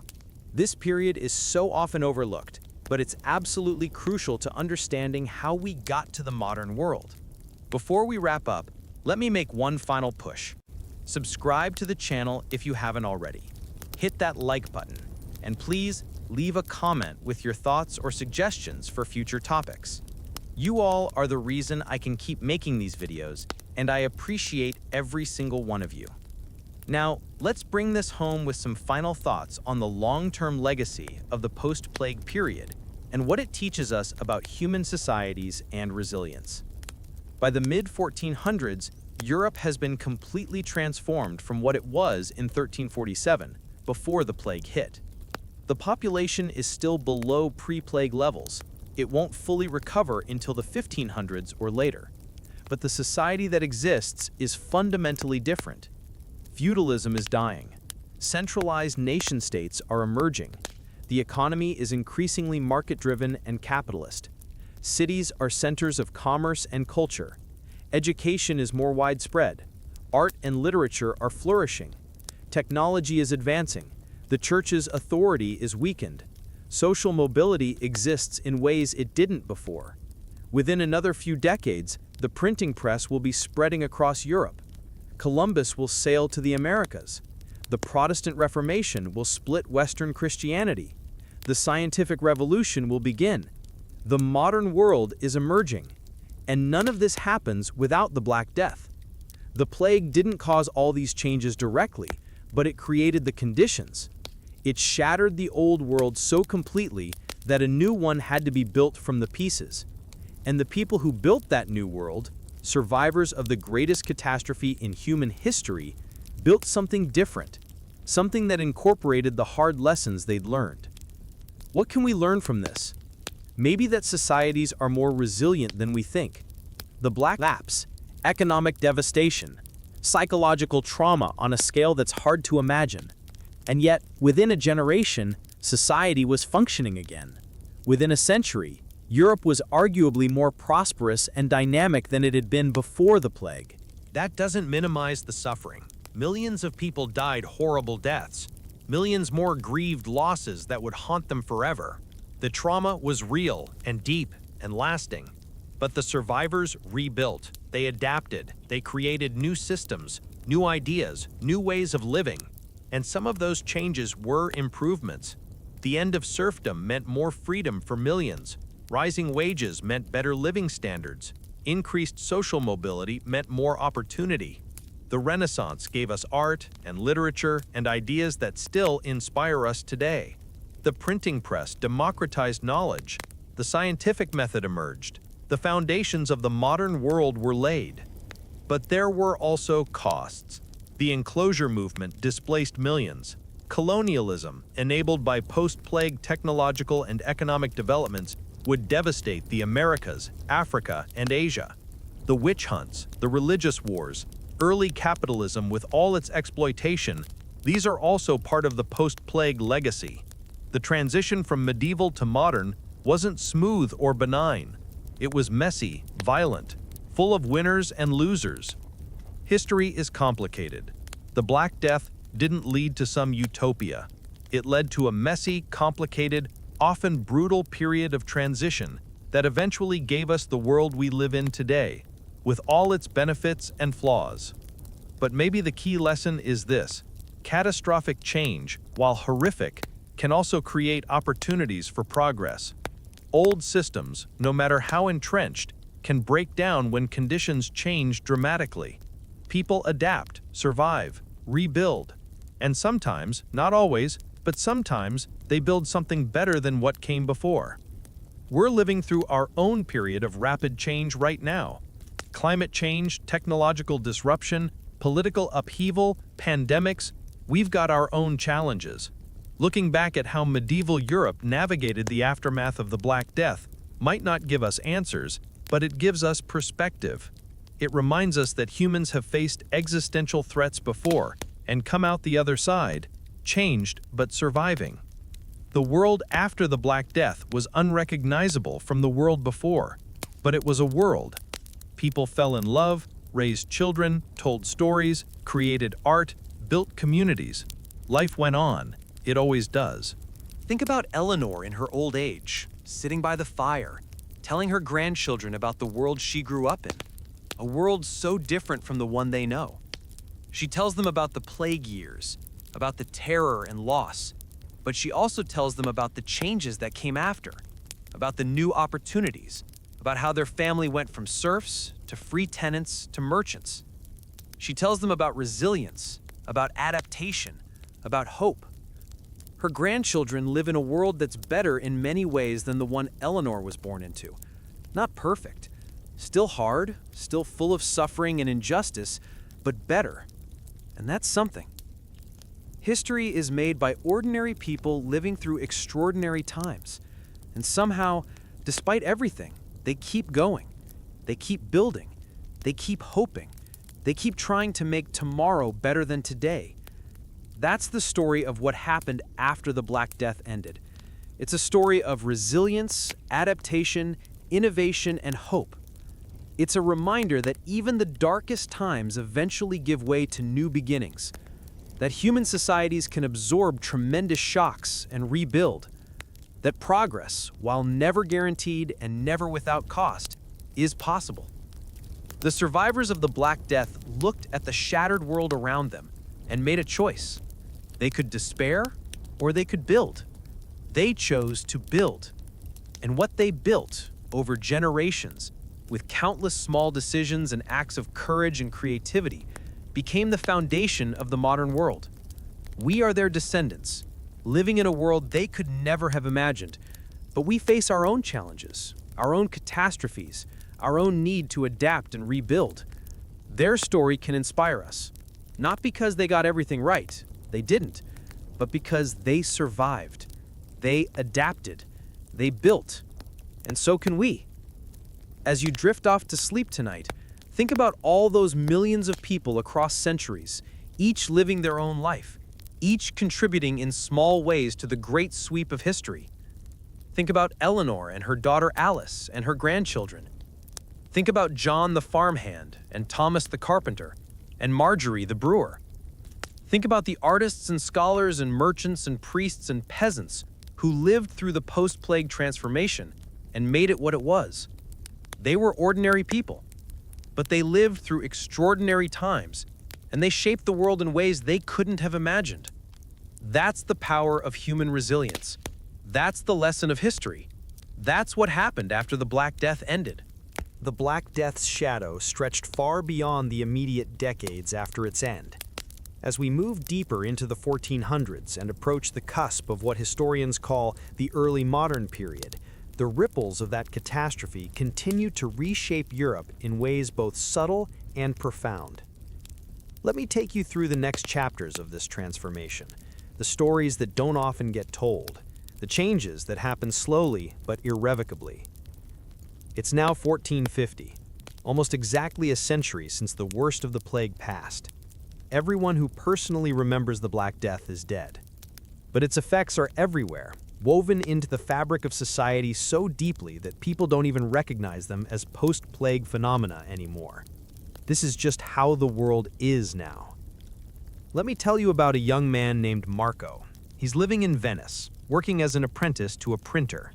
Yes, a printer, because Gutenberg's invention is spreading rapidly across Europe, and Venice, always quick to adopt profitable innovations, is becoming a major center of printing. Marco's grandfather was a dock worker who died young from an accident. His father was a successful merchant who traded in spices and silk from the East. And Marco? Marco is going to be something his grandfather couldn't have imagined. A publisher, someone who produces and distributes books, who shapes what people read and think. Every morning, Marco walks to the print shop through streets that are busier, more prosperous, more cosmopolitan than they've been in generations. Venice has recovered its population, and then some. Ships from all over the Mediterranean crowd the harbor. The Rialto market is packed with goods from 3 continents. There's an energy, a sense of possibility that's palpable. At the print shop, Marco works on setting type for a new edition of Virgil's Aeneid. It's tedious work. Each letter has to be placed individually in reverse. But when he's done, they'll be able to print 500 copies in the time it would have taken to hand copy one. 500 copies of a classical Latin epic, available to anyone who can afford them, which is increasingly many people. This is revolutionary in ways that are hard to overstate. Before printing, knowledge was scarce, controlled, expensive. If you wanted to read a book, you had to find one of the few hand-copied manuscripts in existence, probably in a monastery or a noble's library, and you probably couldn't borrow it. Most books were religious texts or legal documents. Classical literature, philosophy, science, these were rare treasures. But now a middle-class merchant can own a library. A university student can buy his own textbooks. A curious craftsman can read philosophy in his spare time. The democratization of knowledge is happening at a pace that would have seemed impossible just a generation ago. And it's not just Latin classics. Printers are producing books in vernacular languages: Italian, German, French, English, books on practical subjects, farming, medicine, mathematics, navigation, books of poetry and stories, controversial religious texts, political treatises, everything and anything that people want to read. The church tries to control this. They establish lists of forbidden books. They threaten printers who publish heretical material. But it's like trying to hold back the tide. Books are being printed in hundreds of shops across Europe. What's banned in one city is freely available in the next. Ideas spread faster than authorities can suppress them. Let me tell you what this means for someone like Martin Luther, who's going to nail his 95 Theses to a church door in Wittenberg in 1517. In the Old World, pre-printing, Luther's ideas might have circulated among a few scholars in his region. Local church authorities would have suppressed them, and that would have been that. Maybe he'd have been executed as a heretic, and his ideas would have died with him. But in the printing age, Luther's theses are printed and distributed across Germany within weeks. Within months, they're being read across Europe. Millions of people are exposed to his ideas. The church tries to suppress them, but it's too late. The cat's out of the bag. The Reformation happens because printing makes it impossible to contain. But we're getting ahead of ourselves again. In 1450, Luther won't be born for another 33 years. But the conditions that will make the Reformation possible are being created right now in print shops like the one where Marco works. Let's shift our perspective and look at what's happening in the world of exploration and discovery, because the post-plague economic changes are about to have global consequences. Remember how I mentioned that trade was expanding, that merchants were getting wealthy, that there was demand for exotic goods from Asia? Well, there's a problem. The traditional routes to Asia, overland through the Middle East or by sea through the Eastern Mediterranean, are controlled by Muslim powers. The Ottoman Empire in particular is growing stronger and controlling more of these routes. They charge high tariffs. Sometimes the routes are blocked by wars. It's expensive and uncertain. So European merchants and kingdoms start thinking, what if there's another way to get to Asia? What if we could sail around Africa? Or, and this is a wild idea that most people think is crazy, what if we could sail west across the Atlantic and reach Asia from the other side? This kind of thinking is enabled by the post-plague world. You need several things to make these voyages of exploration possible. Ships capable of ocean voyages, navigational technology, maps and geographical knowledge, capital to fund expensive expeditions, and a willingness to take enormous risks for potential profit. And guess what? Post-plague Europe is developing all of these. Shipbuilding has advanced significantly. The Caravel, a ship design developed by the Portuguese, is fast, maneuverable, and capable of long ocean voyages. Navigation has improved with better compasses, astrolabes, and knowledge of winds and currents. Cartography is advancing, with more accurate maps being produced and shared, often printed, so they're widely available. Capital is available because merchants are wealthy and looking for profitable investments. And the willingness to take risks? That's partly about individual ambition, but it's also about a society that's become more dynamic, more entrepreneurial, more willing to challenge old assumptions. The Portuguese are leading the way. Throughout the 1400s, they're systematically exploring the west coast of Africa, pushing farther south with each voyage. In 1488, Bartolomeu Diaz will round the southern tip of Africa. In 1498, Vasco da Gama will reach India by sea. Portugal is establishing a maritime route to Asia that bypasses the Middle East entirely. Spain, not wanting to be left behind, funds a Genoese sailor named Christopher Columbus who has this crazy idea about reaching Asia by sailing west. In 1492, he makes landfall in the Caribbean. He thinks he's reached the Indies. That's why he calls the indigenous people Indians. He's wrong, of course. He stumbled onto continents that Europeans didn't know existed. Now, I want to be very clear here. This is not a happy story for the people living in the Americas. What follows is catastrophic for them. European colonization brings disease, warfare, enslavement, genocide. Tens of millions of indigenous people will die. Entire civilizations will be destroyed. This is one of the great crimes in human history. But in terms of understanding how the post-plague transformation of Europe connects to global history, it's crucial. The age of exploration happens when it does, in part because of changes in European society that stem from the Black Death. The economic dynamism, the technological advances, the willingness to take risks, the desire for profit, all of these have roots in the post-plague period. And the consequences are global. The Columbian exchange, the transfer of plants, animals, diseases, and people between the Old World and the New, reshapes both hemispheres. European diseases devastate indigenous American populations. American crops like potatoes, corn, and tomatoes transform European and Asian diets. The Atlantic slave trade begins, forcibly transporting millions of Africans to the Americas. European empires expand across the globe. The modern world, with all its global connections, its inequalities, its cultural exchanges, its conflicts, emerges from this period. And that period is shaped, in complex and indirect ways, by the Black Death and its aftermath. Let me bring this back to individual human stories, because it's important not to lose sight of people in the sweep of big historical forces. It's 1470 now. Let's check in with the descendants of our friend Eleanor, who we followed earlier. Eleanor died years ago, peacefully in her sleep at the age of 70-something, which was a good long life for her time. Her daughter Alice is now an old woman herself, living in a nice house in a market town. Alice married that merchant's son, remember? They did well. They had 5 children, and 4 survived to adulthood, which is a better survival rate than most families can claim. Alice's eldest son, William, runs the family business now, importing wool and exporting cloth. He's moderately wealthy, respected in the town, a member of the Merchant Guild. He serves on the town council. He has political influence in a way his great-grandfather, a serf, never could have imagined. William's daughter, Eleanor, named after her great-great-grandmother, is 15 years old in 1470. She can read and write in English and a bit of Latin. She's been educated by tutors her father hired. This alone would have been unthinkable 3 generations ago. A peasant girl learning to read? Absurd. But Eleanor isn't a peasant. She's the daughter of a wealthy merchant, and her father believes education is valuable. Eleanor is being courted by the son of a minor nobleman.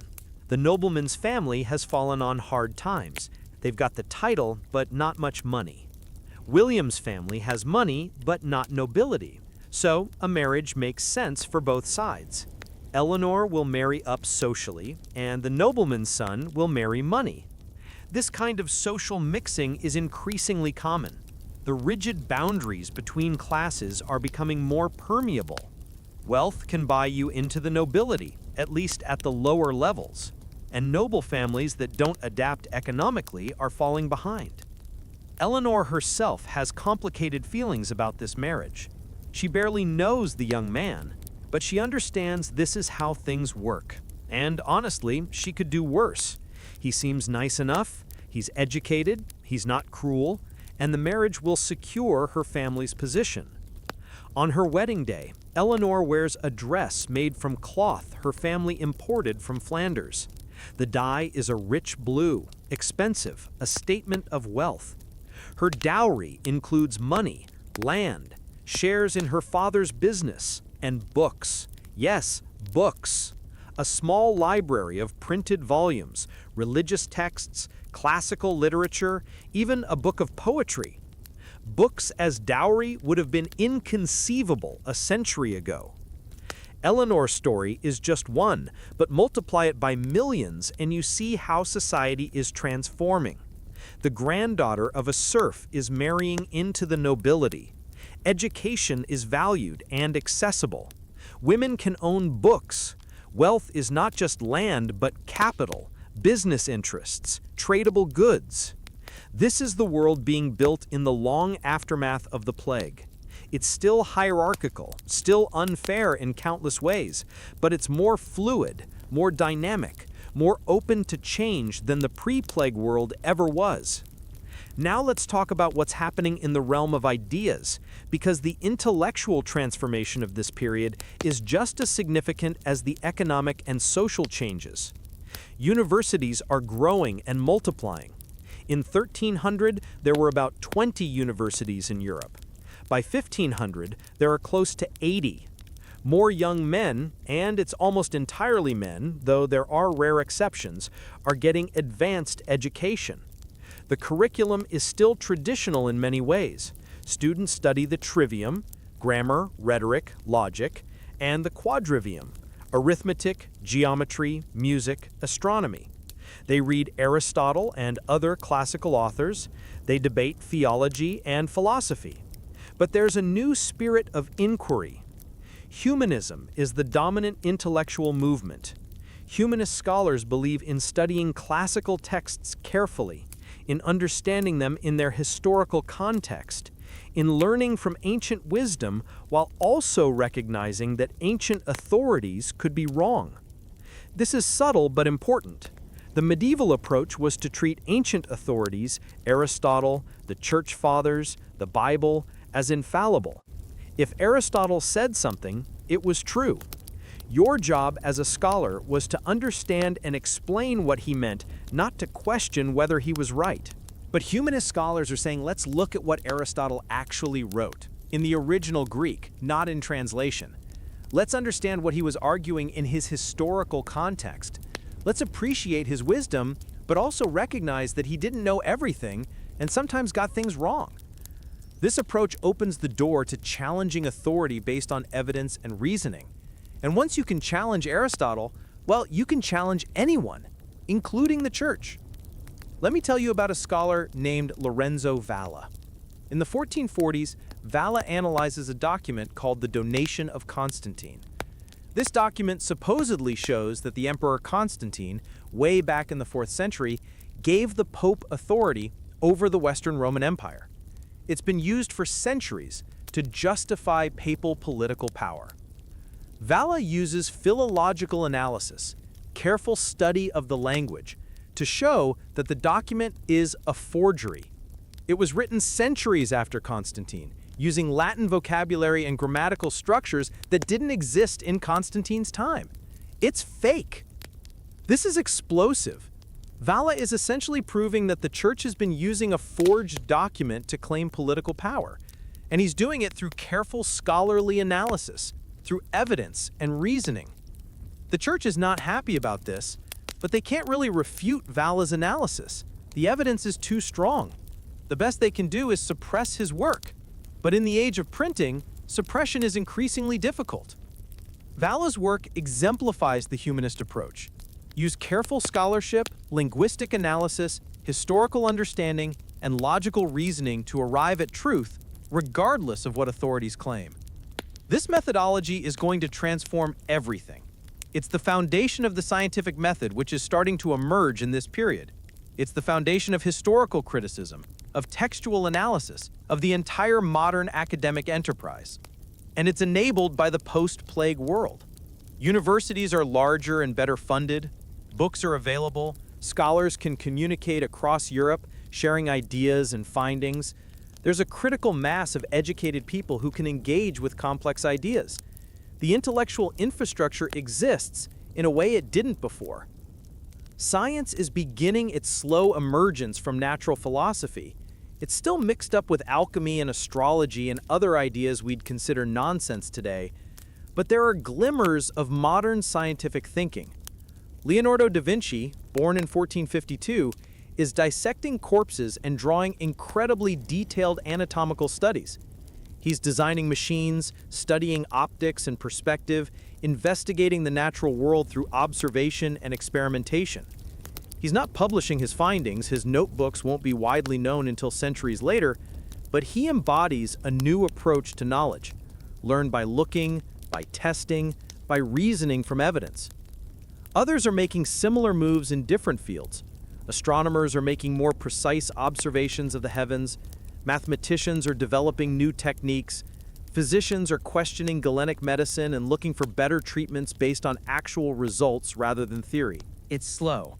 The scientific revolution proper won't happen for another century or two, but the seeds are being planted now in the fertile soil of the post-plague intellectual culture. Let me talk about one more aspect of this period that's often overlooked: the lives of common people, the folks who aren't merchants or scholars or nobles. Because for every Eleanor marrying into nobility, there are thousands of laborers and craftsmen and farmers living more ordinary lives. Let's talk about a man named Hans.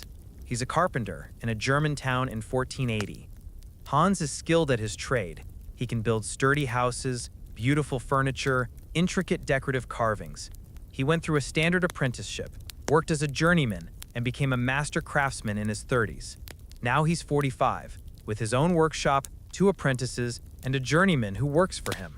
Hans is doing okay, not wealthy, but comfortable. He owns his house, a 2-story timber-framed building where his family lives upstairs and his workshop is on the ground floor. He's married with 3 living children. His wife manages the household and also helps with business. She handles the accounts, deals with clients, manages the apprentice's room and board. Hans's life is structured by the rhythms of work and the church calendar. He works 6 days a week, sundown to sundown, though in winter the days are short.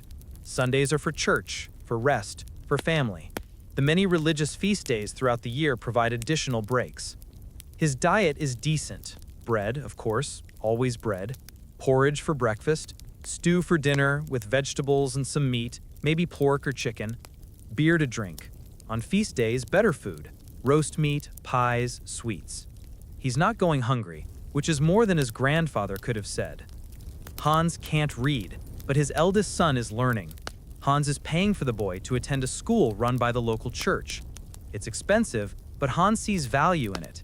Maybe his son will be more than a carpenter. Maybe he'll become a merchant, or even a clerk for the city government. Hans's life is constrained in ways we'd find intolerable. He can't leave town without permission. He has to follow guild regulations about what he can make and what he can charge. He has almost no political rights. The city is run by wealthy merchant families, and Hans has no say. If he gets seriously ill or injured, there's not much that can be done medically. His life expectancy is maybe into his 50s if he's lucky. But compared to what his great-grandfather's life was like, a serf, bound to the land, working for a lord, barely surviving, Hans is doing pretty well. He has a trade, respect, some economic security, and hope that his children's lives might be even better. That hope, that sense that the future might be brighter, is itself new. In the pre-plague world, the assumption was that life was hard, and would always be hard, that your children would live the same life you did, that change was unlikely and probably for the worse. But in the post-plague world, change is constant, and while change can be frightening, it can also be hopeful. Maybe things can get better. It's now 1500. We're at the cusp of what historians call the early modern period. Let's take stock of where Europe is compared to 1347, right before the plague. The population has recovered to about what it was pre-plague, maybe 70, 80 million people. But it's distributed differently. Cities are larger. Some rural areas are still depopulated. The population is more urban than it was. Politically, centralized nation-states are consolidating power. France, England, Spain, Portugal are all strong monarchies with effective administrations. The Holy Roman Empire is still fragmented. Italy is still divided. But even there, individual states are stronger and more organized than before. Economically, Europe is wealthy and dynamic. Trade networks span the Mediterranean, the Baltic, and increasingly the Atlantic. Banking and finance are sophisticated. Manufacturing is growing. The economy is increasingly capitalist, driven by profit and market forces rather than tradition and obligation. Socially, the old feudal hierarchy is largely gone in Western Europe. Serfdom has mostly ended. Most people are either free tenants, wage laborers, or independent craftsmen and merchants. There's more social mobility, though society is still highly stratified. Culturally, the Renaissance is flourishing. Art is magnificent. Leonardo, Michelangelo, Raphael are at work. Literature is rich and diverse. Humanism has transformed intellectual life. The printing press is spreading knowledge faster than ever before. Technologically, advances in shipbuilding, navigation, metallurgy, and numerous other fields are enabling expansion and innovation. Gunpowder weapons are making warfare more deadly and changing the balance of military power.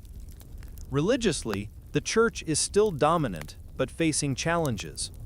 Criticism of corruption and calls for reform are widespread.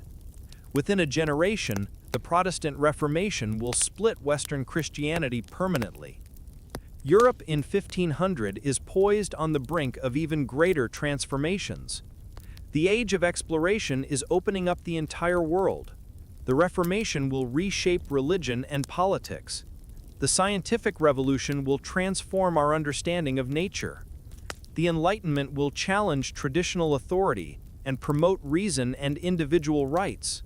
And all of it, is built on the foundations laid in the post-plague period. The Black Death shattered the medieval world. What emerged from those ruins was the beginning of the modern world. Let me end with one final story. It's 1520. Imagine an old woman named Catherine.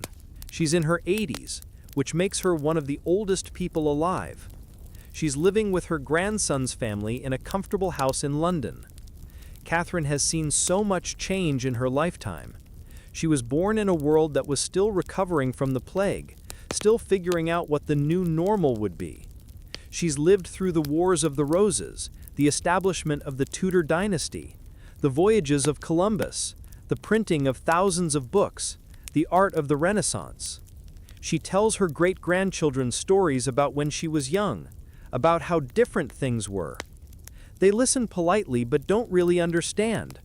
The world she's describing seems impossibly distant to them, almost like fairy tales. Catherine's great-granddaughter is learning to read. One of her great-grandsons is training to be a merchant. Another is talking about sailing to the New World. They live in a world of possibilities that Catherine herself barely understands. In 1520, Martin Luther's Reformation is already underway. The world is about to change again, dramatically and violently in many ways. But Catherine won't live to see most of it. She dies peacefully in her sleep in 1521, having lived a long, full life that spanned one of the most transformative periods in human history. At her funeral, the priest talks about how she lived through times of change, but held fast to her faith. Her family remembers her as kind, strong, wise. Her great-grandchildren will remember her stories and tell them to their own children someday. And Catherine's life, one life among millions, unremarkable in many ways, never recorded in history books, is part of the great tapestry of human experience. She lived, loved, suffered, persevered, and passed on what she learned to the next generation. And that, multiplied across countless individuals, is how societies survive catastrophes, adapt to change, and build new futures. The story of what happened after the Black Death is ultimately a story about human resilience and adaptability. It's about how societies can absorb tremendous shocks and emerge transformed. It's about how catastrophe can create opportunities for change, both good and bad.